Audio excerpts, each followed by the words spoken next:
I was always interested in how old your equipment was. You always post these pictures of these old stickers and writings on your drum pads and the synths and stuff. Yeah. How old is that equipment? I mean, a lot of this equipment in here is over 20 plus years old. Some of it's 40 years old. I know some of it. I actually traded a Rare Pepe for a keyboard, a vintage keyboard back in the day. What? Two of them actually. I got an old the thing that predates the NPC basically. What's it fucking called? It's in my fucking closet right now. It's from the 80s, and then a lot of like pop music was made on it back in the day. It was like a drum machine. And then I got a Cat synthesizer. I think it's from like the early 80s. My prized possession that I have is a Roland Juno. Nice. And my God, I love that thing. It makes weird 1970s noises. Yeah, those old synths are fucking fire. I mostly use MPC and SP404 and a Nord lead and turntables. And my turntables are old as shit. One of them I still have from my first turntable. The other one I've replaced a few times. I always look at the photos you take and I always wonder what you wrote on the drum pads, and you have like some of them crossed out, I wonder if it was like for certain projects or whatever, but I love it when like music instruments look like weathered and used. I don't know. It adds extra. Yeah, it took me a while to every time my MPC starts breaking, I'll still use like the broken, just work around it, and then more breaking, I'll be fuck, it's unusable, and I gotta get a new one. Like, I'll wear them down to the fucking grind. Do you ever like open them up and try to fix them and such? I haven't done. Yeah, actually, no. The last one I just fucking got rid of. I use it for parts in my garage. I didn't. I just replaced it. But yeah, a few times the other 2 or 3 NPCs I've definitely opened them up and replaced shit. Tricked them out and shit. Put like different drives in them and all that stuff. Well, hell yeah. Well, thanks for cruising through. I'm interested. I'm happy you're here because even if, in my opinion, even if people don't necessarily show up, I have some interesting questions, and I have a list of things that you've done over the last, like, what is it now? Almost 8-10 years now that I'm interested to learn a little bit more about. Let's go. Fucking. What's up, Extinct? So, we'll just start. Early days, Silk Road. Yeah. You produced Silk Road, and I remember watching an interview where you said, "Hey, I want to put it on Bitcoin." What did that start with? And that was like years before you even messed with Counterparty, right? Yeah. I hadn't even heard of Counterparty. And there's a space in between there. So you released Silk Road on SoundCloud, and there was this time period. It was released on all streaming platforms. All streaming platforms. Interesting. Yeah. Did you do a Bandcamp page for that one too? Yeah, it's on. We had like, I think it was Interloop Bandcamp page at the time. Interloop was me and my 2 producers I was friends with and I helped manage Russell and Casito. And we basically like went to the studio and just banged out like live on our different beat machines, like once or twice a week for a long time, and just like came up with shit and then go back home and like refine it. It took a long time to make that record. I find it incredible that record even exists because it, like, in my opinion, encompasses like a time period where like a lot of people, if they heard about Bitcoin, they thought it was like this underground, like criminal thing. And looking back on that record, I think it just ages really well, in my opinion, because like flipping keys, it's just like I think it's so good for that era. Yeah, it's like really kind of like it has like a bit of a more modern sound to a lot of it. And that's basically because like the producers that were involved, like my stuff is more raw and like dusty, and Grussel has like a kind of like a more of like a Jay Dilla-esque style, like DC sound, like Odyssey and these guys, and Casito was like arpeggios and like synths and like fruity loops and shit. So like it was an interesting blend of stuff that we put together. It was fun. Absolutely. I'm going to put it up on the space because I used digital web disc as the promo because it was so sick. Hopefully I can ask for forgiveness for using it because it just worked. It worked so well. No, I don't care about that shit. That's good. I encourage it. That's how marketing is for independent artists. You don't have a machine behind you. I get people shout that shit out or use it or play it. Get ears on it. Hell yeah. So after Silk Road, you're into Bitcoin. You've already published like a cultural representation through music. Yeah, I wasn't. I like that's the thing. Like I knew about Bitcoin. Like I said, I think I said it in the interview the other day. Is like I knew about Bitcoin because we were around it. Like we knew a miner. Didn't know what the fuck he was doing, but he convinced my friend Chops, who's also my partner in production a lot, that it was something, and he started on like this Craigslist for like for using Bitcoin and all that shit. This is before we owned zero Bitcoin. We're like, we need to get some Bitcoin. And this guy was mining it. He had mined, I think, like 6 or something. He was using his computer. So it wasn't like super easy to mine. This is probably 2012, 2013, I think 2012. And so yeah, we were kind of like, I think it was around like $30 or so. Or maybe it like just gone to $30 and it was a little lower. I can't remember. But whatever the case is, we abandoned it because it flew up. It might have been like the first pump to like $30 or something. We were like, oh man, we can't afford it anymore. It's too much. Like we're not gonna buy a bunch of this stuff. Like and then yeah, I don't know. I guess like, my friend was dating she worked at as a regional manager for Bank of America, and she was like, "Oh yeah, we had a meeting about that. That's like stuff's going nowhere." So it threw us off for a second. Then I got into Silk Road, like learning about what it was, and like to be clear, like I didn't use Silk Road. Like I just was like intrigued that there was like this thing that this is in 2013. Basically, it was like towards the end of it, maybe right around the time Ross got in trouble. I was like, this is like incredible that there's like this online marketplace where like millions, tens or hundreds of millions, I think it was hundreds of millions of dollars, maybe even $1 billion had gone through the internet to serve these regulated goods all over the world. And so like I'm not, it sounds corny maybe, but like when I learn something, I get creative with it. Like that's just the way I learn. Like really helps me understand it. Like probably how you did the video of the history of Counterparty. Now you did, instead of like just going and do your research, you like made a whole thing about it and makes you learn more about it and all that stuff. So same things. Like I always made like albums kind of like like come from like that school of like Prince Paul and DJ Shadow and people like that made these like kind of niche albums like Company Flow or these niche albums. So I was looking for like a more niche album to make, and yeah, this just spoke to me. I was like, all right, this is crazy. It's kind of like drugs and at the time you heard about Murder for Hire and all this stuff. So I was like, this it's kind of like rappery, right? It's kind of like it has like this hip hop vibe, this gangster kind of vibe, but it's like the internet and Silk Road. So when I learned about Silk Road, I went in deep. I started a Flipboard news that was like the number one source for like Silk Road information at the time. I was just gathering all the articles and putting it there, and it was really from my research and like to me get audio samples and to learn about what it was. So um, yeah, I guess that was like the reason I did it. And as I got into it, I learned about Bitcoin, what it really was, not just like before. It was like when I first heard about it, I was just like, oh, this way to get like money and get rich. And then when I heard about it through the lens of the Silk Road, I understood it way more what it was. And then it took another year for me to actually buy some. I was not like I just had a kid. I was fucking working freelance jobs doing like art for $300, like cover art and selling beats for 250, 300, maybe $500. Maybe a little more if you got it to a label like $1,000, $1,500, but it wasn't enough to like really eat. And you put a lot of money in like music overhead costs is ridiculous. It's gotten a lot cheaper now with like all the software and everything you can do in your own room. But like back then, like this is only 10 years ago.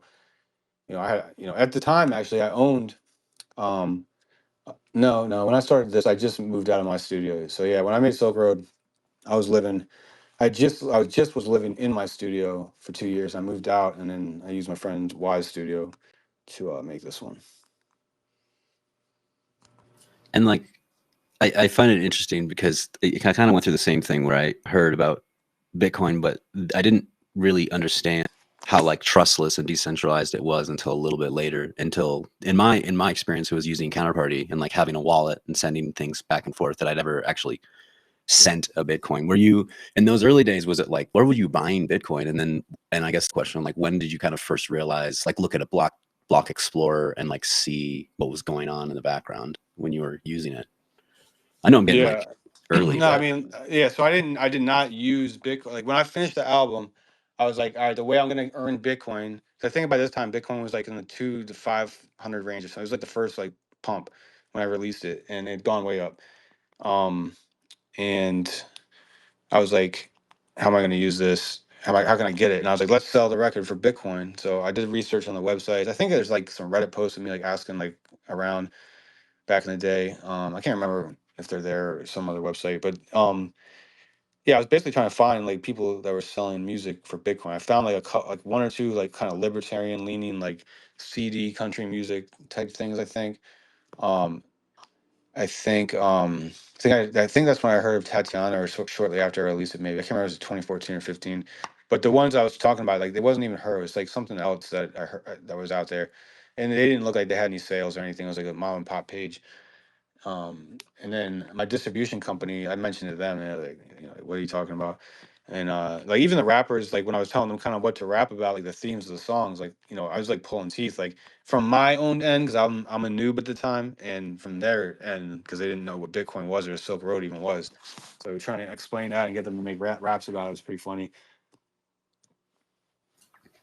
So interesting. So it's like this libertarian kind of project you saw that wasn't Tatiana's. They just kind of Yeah, have a yeah. website, and they just you bought it with Bitcoin, and then they just like I think then. they were trying to sell it for Bitcoin or something. I have like it's kind of cloudy, but that's kind of what I remember. Um, and then yeah, so like I didn't get Bitcoin until 2015. It had gone down a lot, and I was like, all right, if I'm gonna get into this, now's the time. It gone down to like 200 and some, low 200s. I think it even went down just below 200 a little bit. And one of my friend's girlfriend or one of my friend's sisters, she had this boyfriend who was like a internet sleuth, like kind of like not a hacker, but he was like at that he was just on the internet all the fucking time. Um, and he somehow we got information from him through his sister or something that he wanted to talk to us and explain to us how important it was to have this phone call about the stock market was going to crash in fall of 2015 and we needed to prepare for it. And there's all this internet chatter about like altcoins, specifically altcoins, Bitcoin, but altcoins. Like altcoins were just blowing up in 2014 and 2015. And ICOs started shortly. Like I guess they were right around there as the first ICOs. And yeah, so we got on this phone call. We had like an hour-long call with him, and he like shook us to our core. I think he might have like called us up because I did the Silk Road album, so he knew we knew something about Bitcoin. Maybe I don't know. I can't remember why he hit us up about this, but he was like it was urgent. He talked to us, and he like shook us to our core that the fucking world economy was going to crash, and that we needed to get some of these fucking red coins and black coins and feather coins, and they're going to go up like exponentially. And he was right, like shit. But my timetable at the time was like quick, like, oh, it's gonna happen in like a couple months. And I ended up losing my shit, like any money I put into it, like that 2015 like, went to zero. Um I turned like, I don't even think I put that much in. I think $300 back then was like a Bitcoin and a half. I might start around there. And then you buy all these other coins and try to make it, and then you lose it all.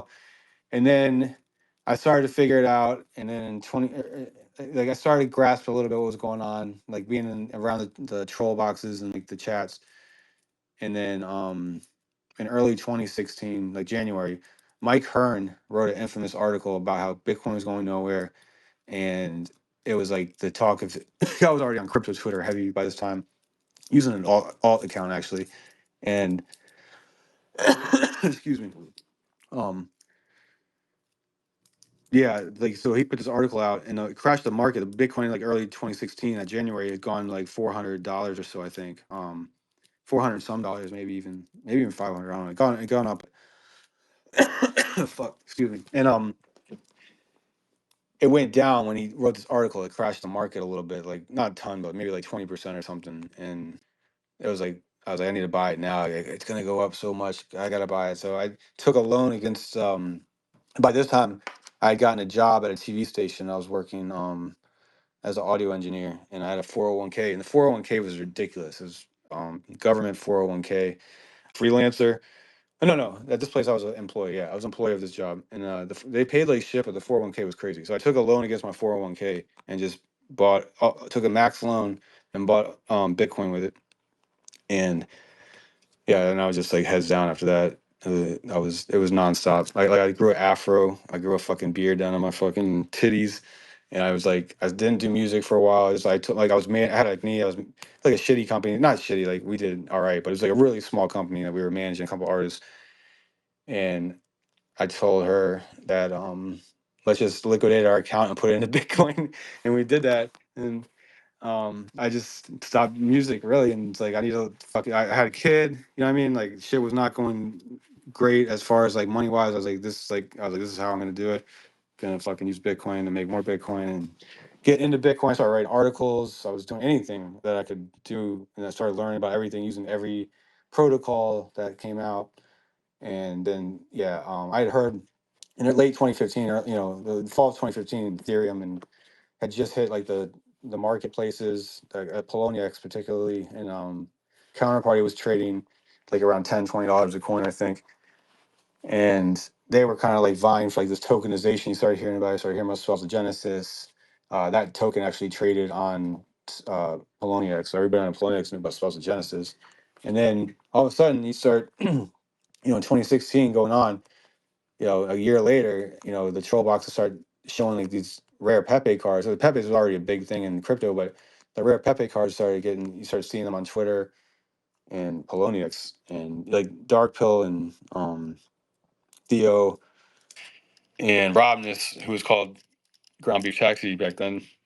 They were all there. I followed them or talked to them or followed them a little bit, and that's how I kind of like found out about them. But it took like a little. I didn't want to ask them questions. I saw them posting it, but I was kind of the person that didn't want to be like, yo, I wasn't that tight. I didn't know them that well. I tried trolled Robness a few times. Like that's had a relationship with him because that's all he did was troll, and I trolled him back. And yeah, so I started like scouring the web of what XCP really was, like the nitty gritty of it. I knew about it as a token. I knew about like Adam's like the journalist site he had, like he posts articles and earn LTB coin and stuff. So I knew about the tokenization. I just hadn't tried it. And yeah, so I went on like the Counterparty forum and asked a question. I went into like the Reddit Counterparty, asked a question, and finally I didn't have Telegram at the time. I downloaded Telegram. I got in the Rare Pepe chat, and I'd already made a Pepe, so I posted it right away. Like this is the first thing I did when I got. I don't even think I said hi. I just posted a Pepe, and everybody's like, "Yeah, you're not allowed to do it." And So, I was but like, let's back up a little bit because that's kind of "Yeah, where I started sorry, to come yeah, into the scene. No, you're good. You're good. There's a lot of new information that I'm really interested in this early era because I wasn't there, and so I like really want to know like what it was like. So before Counterparty, I mean, I get that whole idea of like taking out a loan and from the 401k on Bitcoin liquidating. That's incredible. That's interesting. And you saw me in Paris with my long ass hair and scruffy ass beard, so mm-hmm, I kind of went through that myself during about a year ago. So I can mm-hmm. connect with that era. But so before Counterparty, I've heard rumors that you mentioned on this place called a scribe, and I'm interested to know No, what. I No, didn't mint there. I collected X copies works there. I see. So what was like? So that was like, but was a scribe kind of part of that tokenization era, but kind of before XCP, and then what was No, XCopy no. doing at that time? You know. This is 2018. So like I think a scribe came out in 20 like maybe 16 or 15, but they were like they shut down right after Xcopy put the pieces up. They shut down Interesting. shortly after. I'm getting my years wrong there. I thought it was kind of like 20. I thought it was earlier than that. Okay, that's good to know. Yeah, they so apparently they didn't even like put the images on the blockchain because nobody's been able to get images from the blockchain. I don't think maybe a couple pieces, but from what I understand, it's like it just doesn't exist. So I don't even know what they were selling us. It Huh. might have just been like tokenization, like a contract, maybe even like a COA. Like I can't remember. It was like I got it. I got the email. So like it says, I forget what it says, but it's something like, "Congratulations, you are the owner of this. You can view it on our website." I mean, it wasn't. They never sent us like a block explorer. I don't remember. Like I have to look. I don't think there was a transaction hash. Maybe there was. I don't remember how it worked exactly. It's pretty new. Interesting. Yeah, no, I've Zero G mentioned it to me, and he told me that the protocol apparently still exists on GitHub, but it's like it would be weird to spin it up again or like really difficult. So I always wondered about a scribe, and I'm starting to see like archivist or archivist, that Yeah. guy, he's kind of pulling information from those early days. So Well, there's $1 billion of tokens inscribed in the scribe. So if they can ever pull it, they would. And that's the thing. Like I know a lot of people that have tried, but everybody says it's pretty much like a crapshoot at this point. I've had people hit me up to buy my email address and password for a scribe like kind of keys you have left, and and I guess they want to buy it on the whim that one day that gets recovered type thing. Wow, that's actually really interesting. That's like in the gaming world, that's like selling your Fortnite account and like or something like that, Yeah, right? it's Wow. kind of nuts. I never did it. I was like, Yeah, you of guys are course crazy. not. Yeah, of course not. That's interesting though. So okay, so you're on Poloniex like me. This is where kind of I connect with your story because I was on Poloniex. I saw the troll box. I saw Ground Beef Taxi. I knew who Zoblort was because he was banning people in the chat. And so I can kind of connect with how you found out about Counterparty. You're looking at altcoins and you're looking at kind of this idea of tokenization.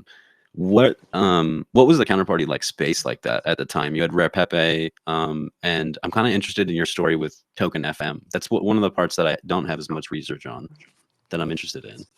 Yeah, I mean, Token FM was something like I think Adam kind of put that protocol out for like beta testing, and like I don't know exactly when, I want to say like late December 2016 or early 2017 January, or like started like getting stuff for it, and you can kind of start logging in but not using all the features if I remember correctly. And then by like probably like April, May of 17, I think they had most of it kind of done, but they never launched it to the public, I don't think. Or like, yeah, because they had a big plan, they had investors, I think. And then I think they got worried about, it might even been like they maybe tried to launch in like late 2017 even. It sounds more like what I'm thinking, because they were starting to get worried about like the ICOs and securities, and they didn't want to like, I think they were worried about the whole like whole industry in particular. But it was basically like tokenizing stuff, but like having like all types of features in it. But they were trying to work out like how to do stuff. A lot of it, and like you could like, it was kind of weird because like it wasn't necessarily exclusive. Like I could put music on Adam's token, or he could put music on mine as like promotion. You could have like, there was like rewards. They were trying to do like everything, if I remember correctly, like everything you could do with tokenization for music, like tickets and all types of shit, I think. And it just was too much. I think it just got, they didn't focus on one thing to like really drive it in and get people's attention, if I remember correctly. I want to say there's probably like 30 or 40 artists in the beta testing, maybe. That's interesting. So hold on 1 second. Hold on. No, you're good. I find that interesting though, even though you stepped away, because in those early days, I'm looking back at early Counterparty, Adam B. Levine, who I'm about to talk with tomorrow. I've just heard interviews of him, and I heard he's a really nice guy, and I can tell from the history, Let's Talk Bitcoin, Token FM, Tokenly, all these other he places. was thinking about tokens, like he was the main guy thinking about tokens at that time. Yeah, but it makes sense to hear that he was kind of like doing a lot, and then his timing was bad, right? Because 2017, 2018, all the fees went up, Bitcoin Cash, Roger Ver debacle. It just didn't look promising. I think, and it probably just didn't look affordable at that point, even like when the fees went up $15-20 a transaction. 100%. And then from what I've read, is Gorilla Glue was kind of a proof of concept for Token FM originally, if I'm getting my research right. No, I made it I minted it in October 2016. And then when we were talking about, when I started talking with him about the tokenization stuff, I was like, oh, I definitely want to do Gorilla Glue.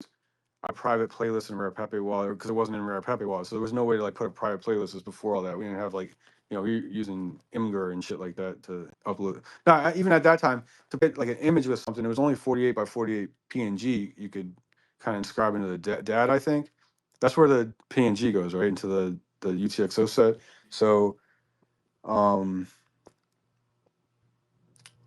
yeah, it wasn't until like Joe invented, I want to say like for like independent stuff outside of like platforms, until Joe did his wallet. I can't remember the name of it now, but it's basically used numeric assets. Oh, Freeport. Freeport. You could mint stuff, and he had an Imgur link to it. But like Rare Pepe, like Mike was just giving it to, I think to JDog or somebody, some directory to like use the images in Exchange. Like he was uploading them. That was like the storage mechanism at that time, I believe. So like Bitcoins, like Dan had his way of doing it. Like it was like definitely you had to be like a dev to get any kind of image association on Xchain or have some kind of connect, Yeah. So Gorilla Glue, that was Adam doing that with music. So I was able to put the image and the audio up on the site and all that stuff, and link it back to like Gorilla Glue. So that was like, yeah, that was my beta test token for Token FM for sure. And then you also that had a Bandcamp page as well, from what I've been reading, and it had it was kind of your early idea of trying to link a token to something like in Bandcamp that had like a place where people would sell albums already.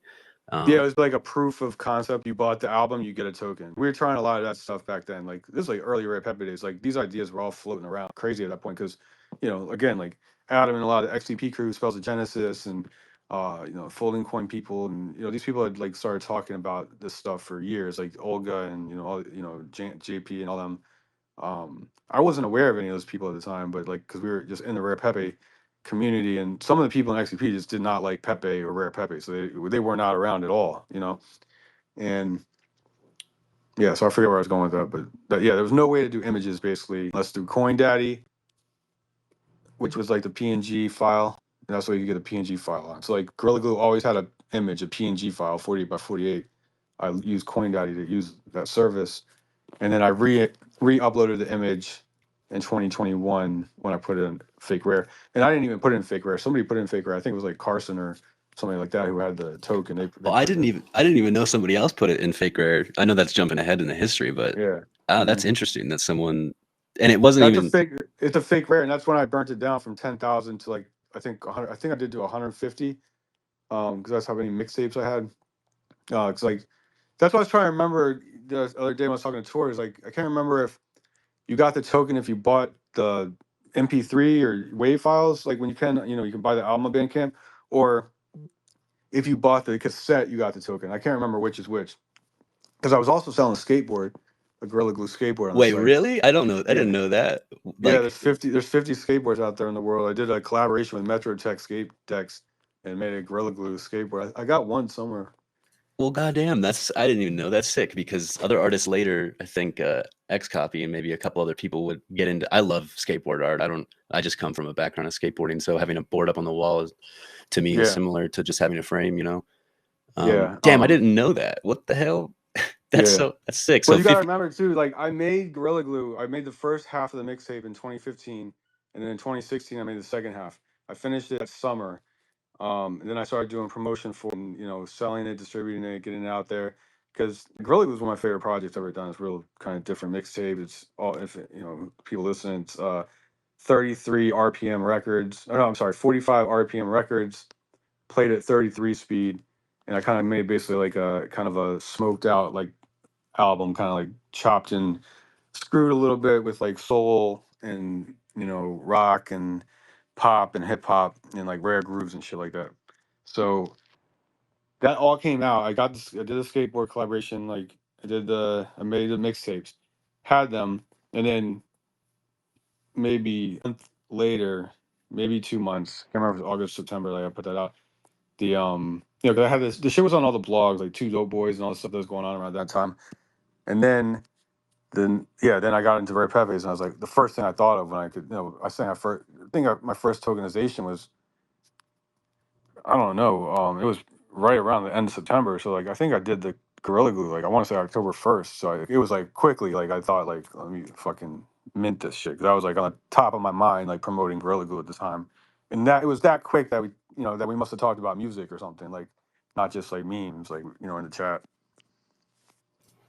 I find that incredible. Just to welcome everybody into the space, Everyday Earth. Just to jump back, I remember minting on CoinDaddy and having, you know, that only the 48 by 48 image, and they had the enhanced asset service that you used. And you, That's right. How did you? So where does the 48 by 48 image go? That's actually something I'm not sure of. Like, where did it go? You I know know, it's on X Chain. I think it was just proprietary for Xchain. I think it was just something that JDog said, "Hey, we want to represent it, and if you mint using my service, it'll show on my block Explorer, right?" Okay.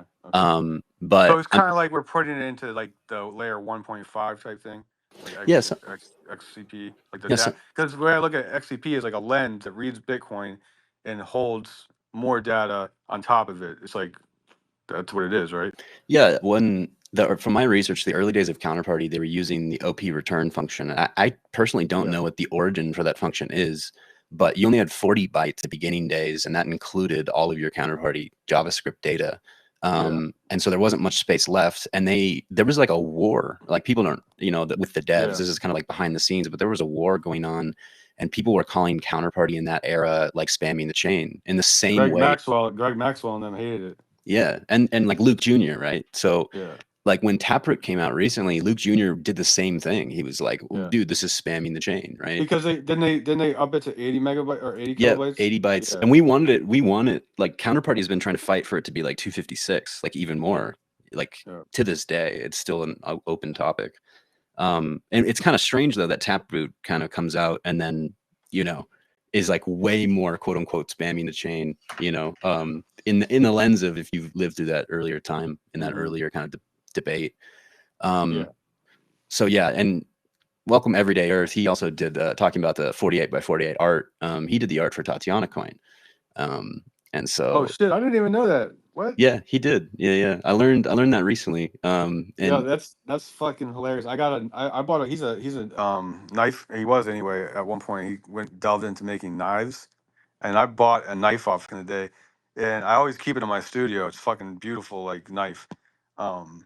And I use it today. Actually, I haven't used it in like I swear to God, I used it today. I couldn't find scissors. I hadn't used it in like 2 years probably, and I couldn't find scissors, and I used it to open some packaging. So that's funny that he's here. But I had no idea he did the Tatiana coin. So EverydayEarth get enough credit. Before Rare Pepe's, he was one, like you said, he was one-offing these like kind of like Spells of Genesis style cards of like Point Break and shit, like which is crazy, right? Like I don't know if he wants to come up here. Yeah, there he is. Yeah, I brought him up. You did that before. You did that before the Rare Pepe's, or like right around the time, or what? Yeah, so the first bit, like the Point Break and there was like another one. I did those when I was just into Spells of Genesis, and they were going to be Spells of Genesis cards. And Shaban realized it was like a big mistake to invite the community to make art. And then Helene, she was like, hey, you need to go check out Rare Pepe. They're taking submissions, right? So that was how I got it. But do you remember that knife you bought? You paid 1 Litecoin for it. Yeah, that's I always remember, bro. I paid 1 Litecoin. Litecoin was at like almost the peak of the market. I think it went up to like $400. That's like, but your knife, if I remember correctly, was $300, right? Yeah, they took like quite a while to make them, and there's like they were great. They were fucking fantastic. I'm thinking about getting back into it because I've still got some of those blanks. But yeah, I still remember that one. It was like easy to remember 1 Litecoin, and it's coming back up now, right? Yeah. I actually bought some Litecoin recently. That's interesting. But I was gonna throw it back to you, Scrilla. Do you remember? Wasn't there one of the? There was like maybe it was like Relax Pepe when you put audio behind. And you went in. If you went on Rare Pepe directory, whatever the old website used to be, you could hear it. Yeah, it's actually the music, because the link broke a while ago, but the music on there I used in a Super Rare piece later on. I forget the name of the song right now, but it's on Super Rare. So wait, hold on, let me get it. So you added music to not just DJPEPE, there was other Pepes. Oh yeah. Oh man, what other ones? Pepe Tan Clan had music. I did a song for Joey 13 and Raekwon. So I used that beat as like a bonus content to get the instrumental. And like once I did DJPEPE, like there's like, Theo, EverydayEarth, and maybe 1 or 2 other people put like tracks up. And I did one for EverydayEarth's. I did one, I added another one to mine, and then Theo did 1 or 2 to his. Man, the more I learn about HNFT history, the more work I got to do. I find something, I'm like, oh, DJPEPE sick. And then I get you on a space and you're like, well, there's like 5, 6, 7, 10 dozen other ones. So I was just talking with Jake on Emblem, and he's like, your timeline's so dense. And I'm like, well, it's about to get way denser. There's a lot more out there. Yeah. Yeah. So DJPEPE, you now found it's funny. It's interesting to me that you first got interested with like Tokenly, right? And this idea of making a music market with tokenization, and then you found yourself in Rare Pepe, and it was kind of the spot where Joe Looney was like, of course, let's add some bonus content. And I find that incredibly interesting that was kind of like the place that it grew from, versus. Well, think like I'm not gonna lie, like it must have been like right when I got into chat. Like me and Joe Looney were into hip hop music a lot. Everyday Earth too, and like we were like there's a few of us that would share music all the time, and like we must have been like right away like talking about adding music. I must have brought it up, or somebody must have brought it up, because the Biggie Pepe. So I got into the chat. I had actually bought Gox Pepe and Shitcoin card. There was only 3 cards out when I found Rare Pepes. I couldn't afford the Nakamoto. The Nakamoto was like $50 or something. I was like, that's not paying $50. That's crazy. But the other ones were like $1 or $2. So I bought them. Didn't look at the wallet for like a few days, maybe a week. I had not been in the Rare Pepe chat by this time. I told you it took me a while to like get in. And yeah, I noticed. Then I had Pepe Cash. Like so, they airdropped like the first like 3 cards Pepe Cash. So Pepe Cash was like the 10th card or something in the set. So there must have been like 9 cards already that came out. And when I found the Pepe Cash, then I was like, then I bought more because people put up orders. So then I bought some other cards of the Pepe Cash, and then that's So I'm saying it's super quick. So like by the time I got in the chat, it was like the end of Series 2. So like those first like must have been like in a week or a week and a half. Like those cards came out. If you look at the blockchain, I'm sure it's something like that. So wait, so you bought the Rare Pepe shitcoin card before you were in the chat? How did that? How did that happen? What? I don't even know. I have no recollection of that. Like I was doing it. Like I must have saw it in the Poloniex and or Twitter, and like I was in XCP at the time. I collected it, or I was trading it or holding it. So I used some of my XCP and I just bought. I probably I'd have to go all the way back, but I must have like 1 or 2 things, or used like 1 or 2 XCP and bought those cards, and because they weren't that much, and XCP at the time was like $10 or $15 probably, and yeah, so like that was how I started, and then like I said, like getting it. So like what I was getting to is like by the time I was in the chat, it was end of Series 2, and Biggie Pepe came. Like my first card actually was like a reject. It was going to be in Series 2, the end of it, but then I put out Pepe Goat, and that started off Series 3, and yeah, it must have been so fast, man. Like I can't remember exactly, but the Biggie Pepe came out in Series 3, and that was going to be the first audio one because me and Sean had collaborated.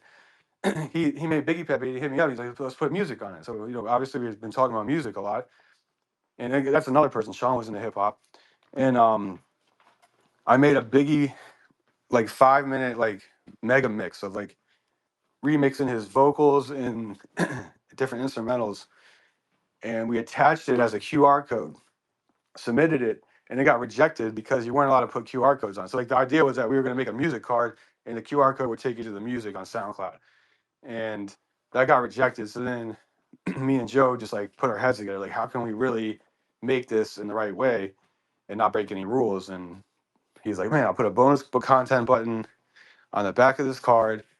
And you know what? I think they already had bonus content because like T-shirts or something had happened, like redeemable T-shirts. Like I believe, I think there was already a bonus content. I don't think DJPEPE was the first bonus. I think he was like already was like, we can make a bonus content. We have the bonus button. Now let's just link it to music. And so tried Bandcamp, thought about YouTube, and we just settled on SoundCloud because you could do a private link, and then the link would obfuscate, like change every once in a while, so that you couldn't like have access to it without a DJPEPE.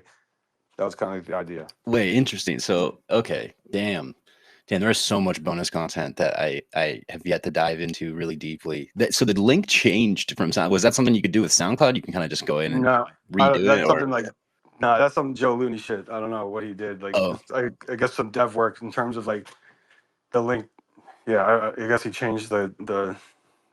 It would always be the same link in SoundCloud, but the link to get there would change like within the bonus content. Interesting. So the person that you couldn't just like copy the link and then send it out. It was kind of secret, and it would take you. You could though. That's the thing. Like okay. I think you could. The idea was that you weren't because you owned the DJPEPE. That was the whole point.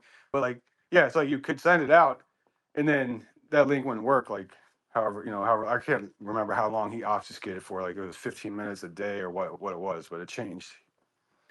Interesting. So your first experience with the Rare Pepe collection is the same as me. You got rejected in your first submission.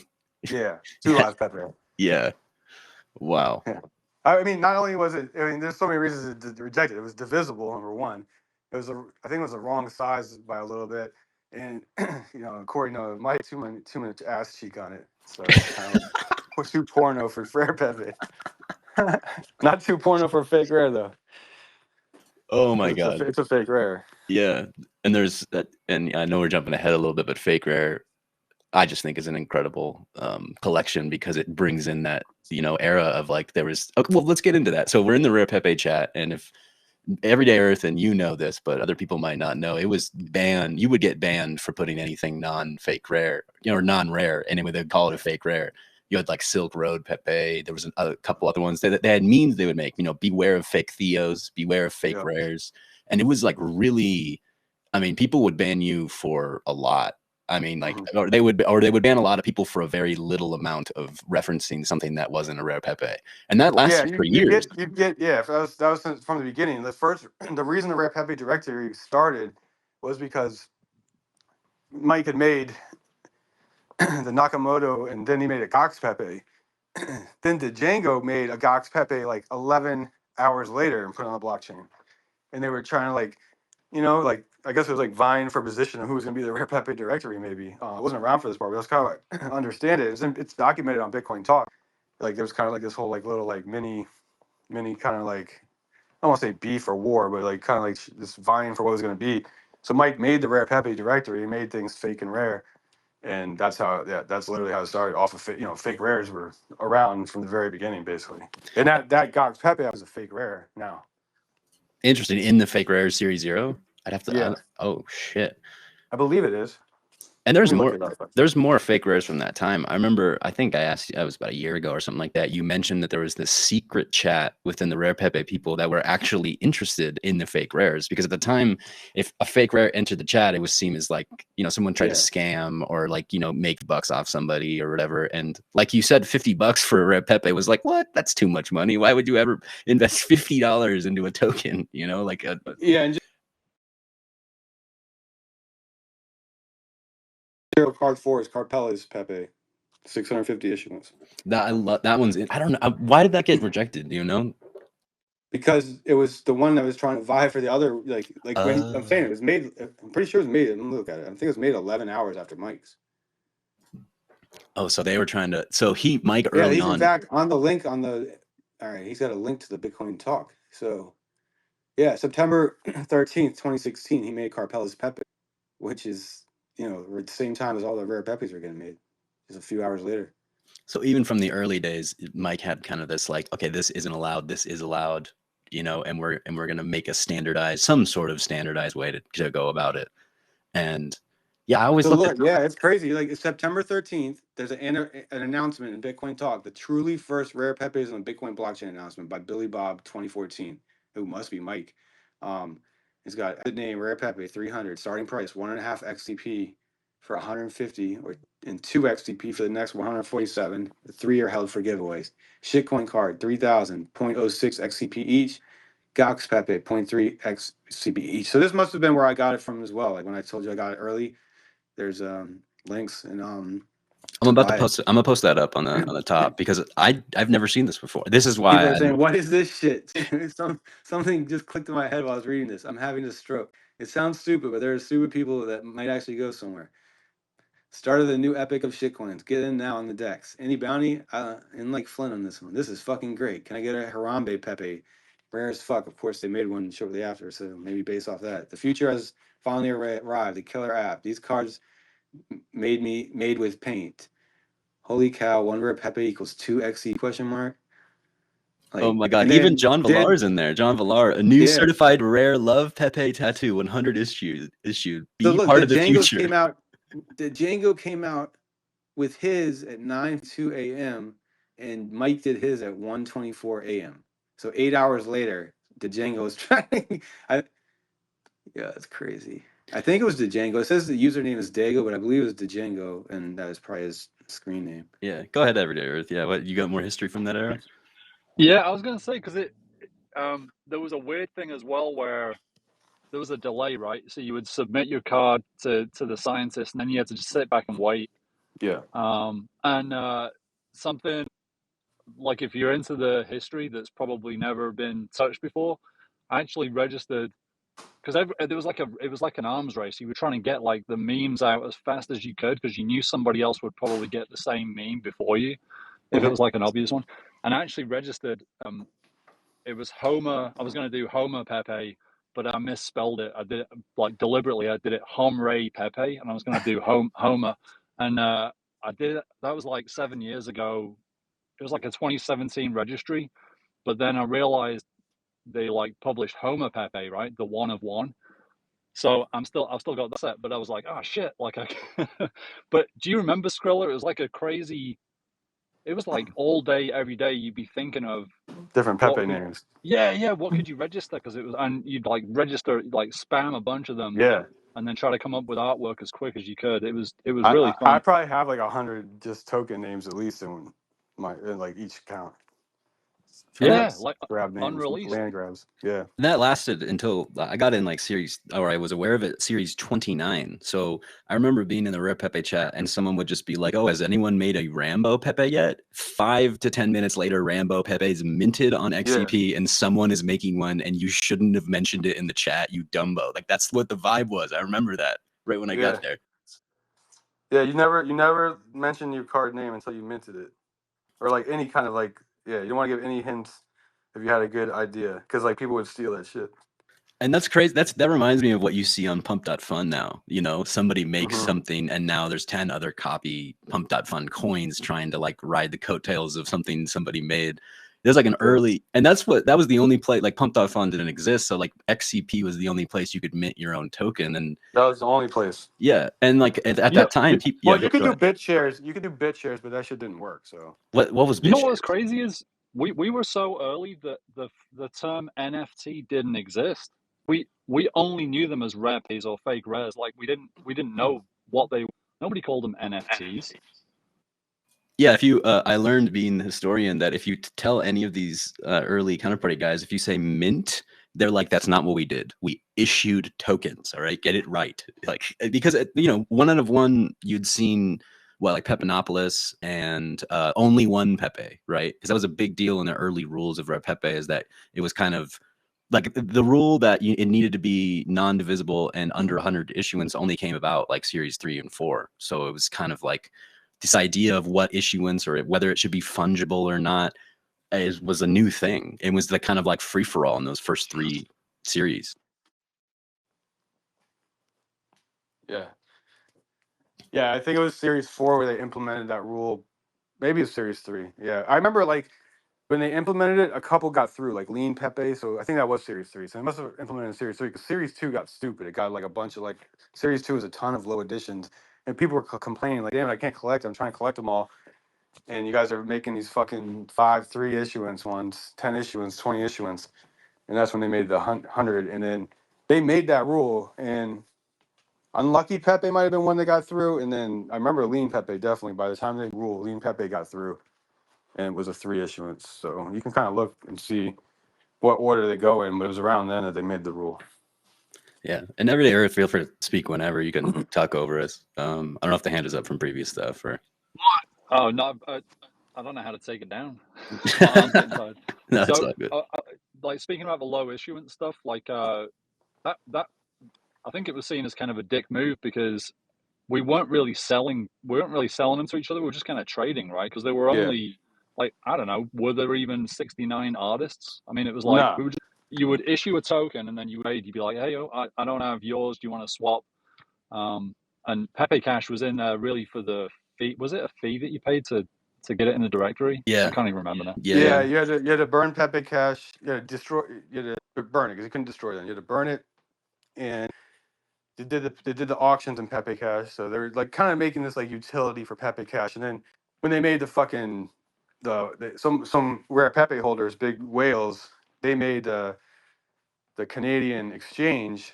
Tux Pepe or Tux Exchange. Pepe, yeah. And that's where Pepe Cash went crazy, and like people were like, there's like a market maker, and it went nuts. The actual Pepe Cash. So then he had to lower the burn. I feel like the first burns to get cards in might have been like as high as like 60 to 100,000 Pepe Cash, and then over time it went way down.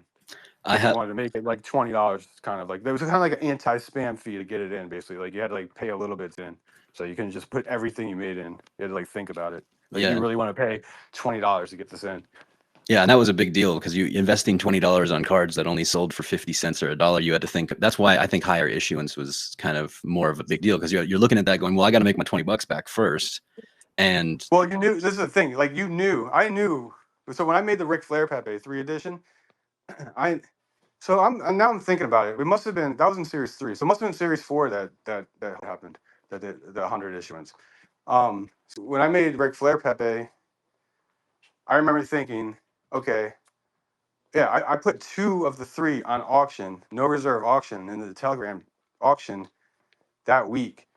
For that week, it was a dead auction. Like they had been pretty hyped for like the first few weeks, and then this one was just kind of dead. And those 2 fucking cards sold for 18 XCP. And I remember being disappointed at that time. Like, damn, they only went for 18. Like some of the other rare ones at the time, the Series 2 rare ones were going for like 50 to 100 XCP type of thing, or worth the Pepe cash. They were like a little bit of money. People were paying like a decent amount. Like there was a couple people that were like treasuring these rare ones and trying to collect them. And I remember thinking, damn, they only went for 18 XCP. That sucks.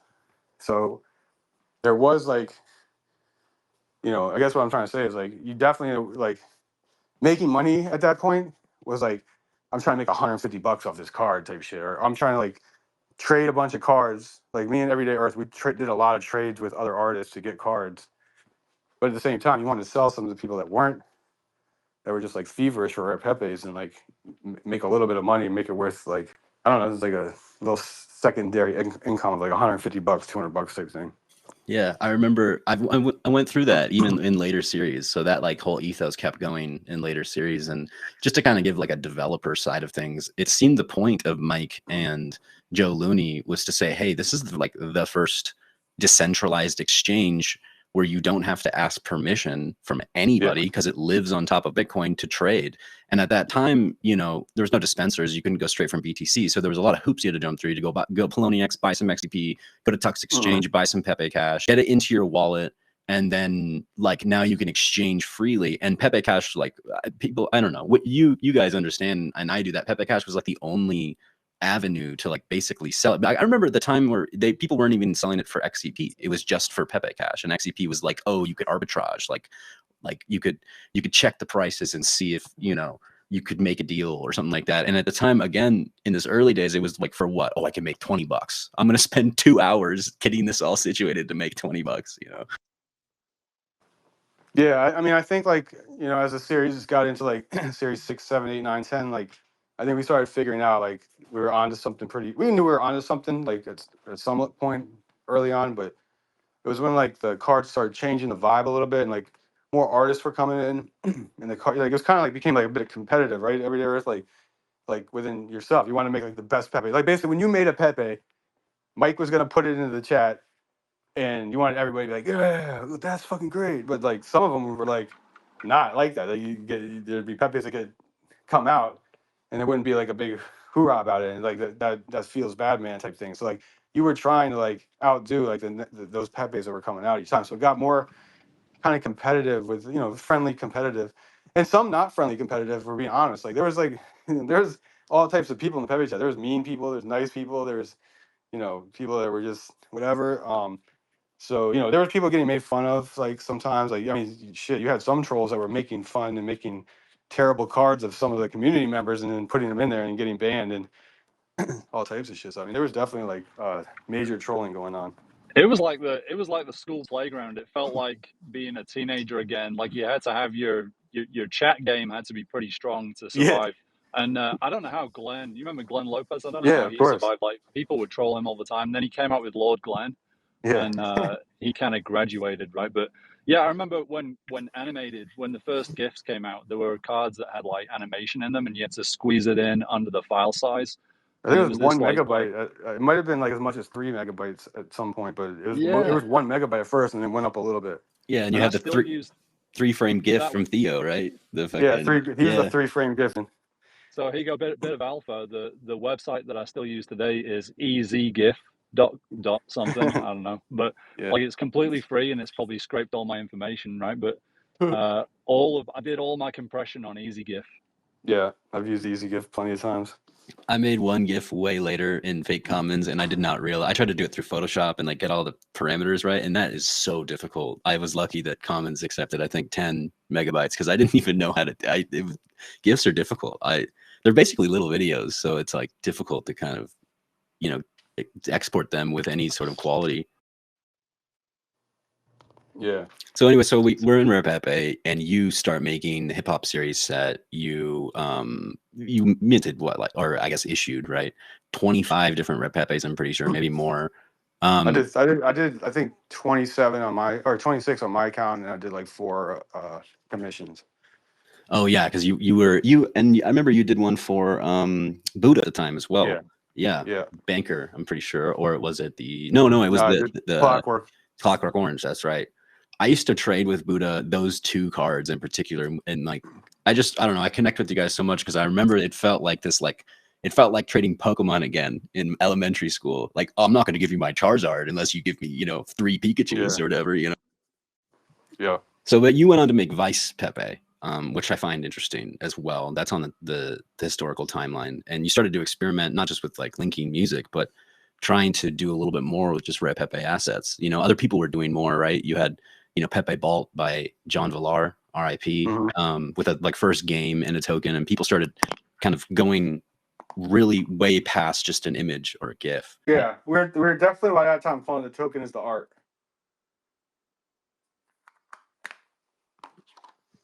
Yeah. So what was the thesis on Vice Pepe in particular? Because that one was basically, so at this point Rare Pepes were blowing up in the crypto world, and everybody started knowing about them who was kind of like on crypto Twitter or like traders and shit. Like people knew about it. Pepe Cash was probably close to like getting into the top 100 coin market cap probably when these articles came out, and yeah, so I was like, some of the articles I think had by this time even gotten down. Like they go up and then couldn't find them or something. So anyway, when Vice Pepe came out, Vice News had covered Rare Pepes, and I was like, and maybe I think I thought about it. Some of the shit had gotten lost before. Maybe I was like, I don't want this because Rare Pepes at this time, or Pepe at this time, was like being considered like a hate thing and shit like that. So there's all this weird shit going on. So we wanted to like preserve it and be like, yeah, Vice really wrote about Pepe. So I was like, let me just write an article. And then I noticed in the article, the 7-7, it rolled 7s and the fucking date and timestamp. And so I made that obvious in the card. And that was like, yeah. So that was kind of like how marble cards came out. Like it's basically like marbling a website, like kind of like internet archiving the website. That's kind of how I looked at it.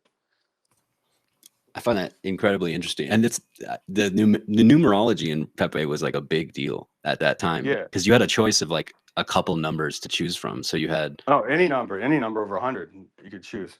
Yeah, so I find it interesting that people are kind of looking at the numerology of it. I know people look at that now and looking back, and I did that too with Breitbart Pep. I did 777 because it's so intertwined with kind of like religious philosophy and etc. Yeah, that's why I made Banker Pepe 666. I made Pepe Troll 777. Like the issuance, like that was the main thing. Like that you heard a lot about back then was the issuance number was part of the art, and that's why in 2021 when people started burning their cards down, people were getting pissed. They're like, "Yo, you're just doing it for the market. You're not just not the art. Like art was like the part of the art was the issuance number. Like the like a lot of them, man. Like a lot of those cards, the numbers all have some kind of like part of the story for sure. Yeah, it meant a lot to me on Breitbart Pep because I made 777 and then I instantly burned 7 into the Pepe Cash destroy address because I was like, this is like a symbolic sacrifice, Yeah. That's how I saw it at the time. Even like EverydayEarth, one of his cards, it's probably his rarest card if I'm not mistaken. He had 100 issues, I believe, and in the chat, we used to play dice in the chat. So you roll for cards, and like kind of like it's like you earn from everybody by like gaming each other. And he did one where he rolled dice, and I think it was rolling dice. It was a couple different games we played in there. He could probably take it from here, but yeah, he rolled dice and he card down based on the dice rolls, and like he either won the card or he burnt the cards. Yeah, relax Pepe, because it was getting a bit. I feel like there was something to do with like the mempool, and people were getting a bit angry about stuff. And I did relax Pepe And I was like, we got to get the fun back in the chat. So I did that dice roll and burned 51 of them. So there's only like 49 left. Yeah. Yeah, I played in that game. I won like 5 of those.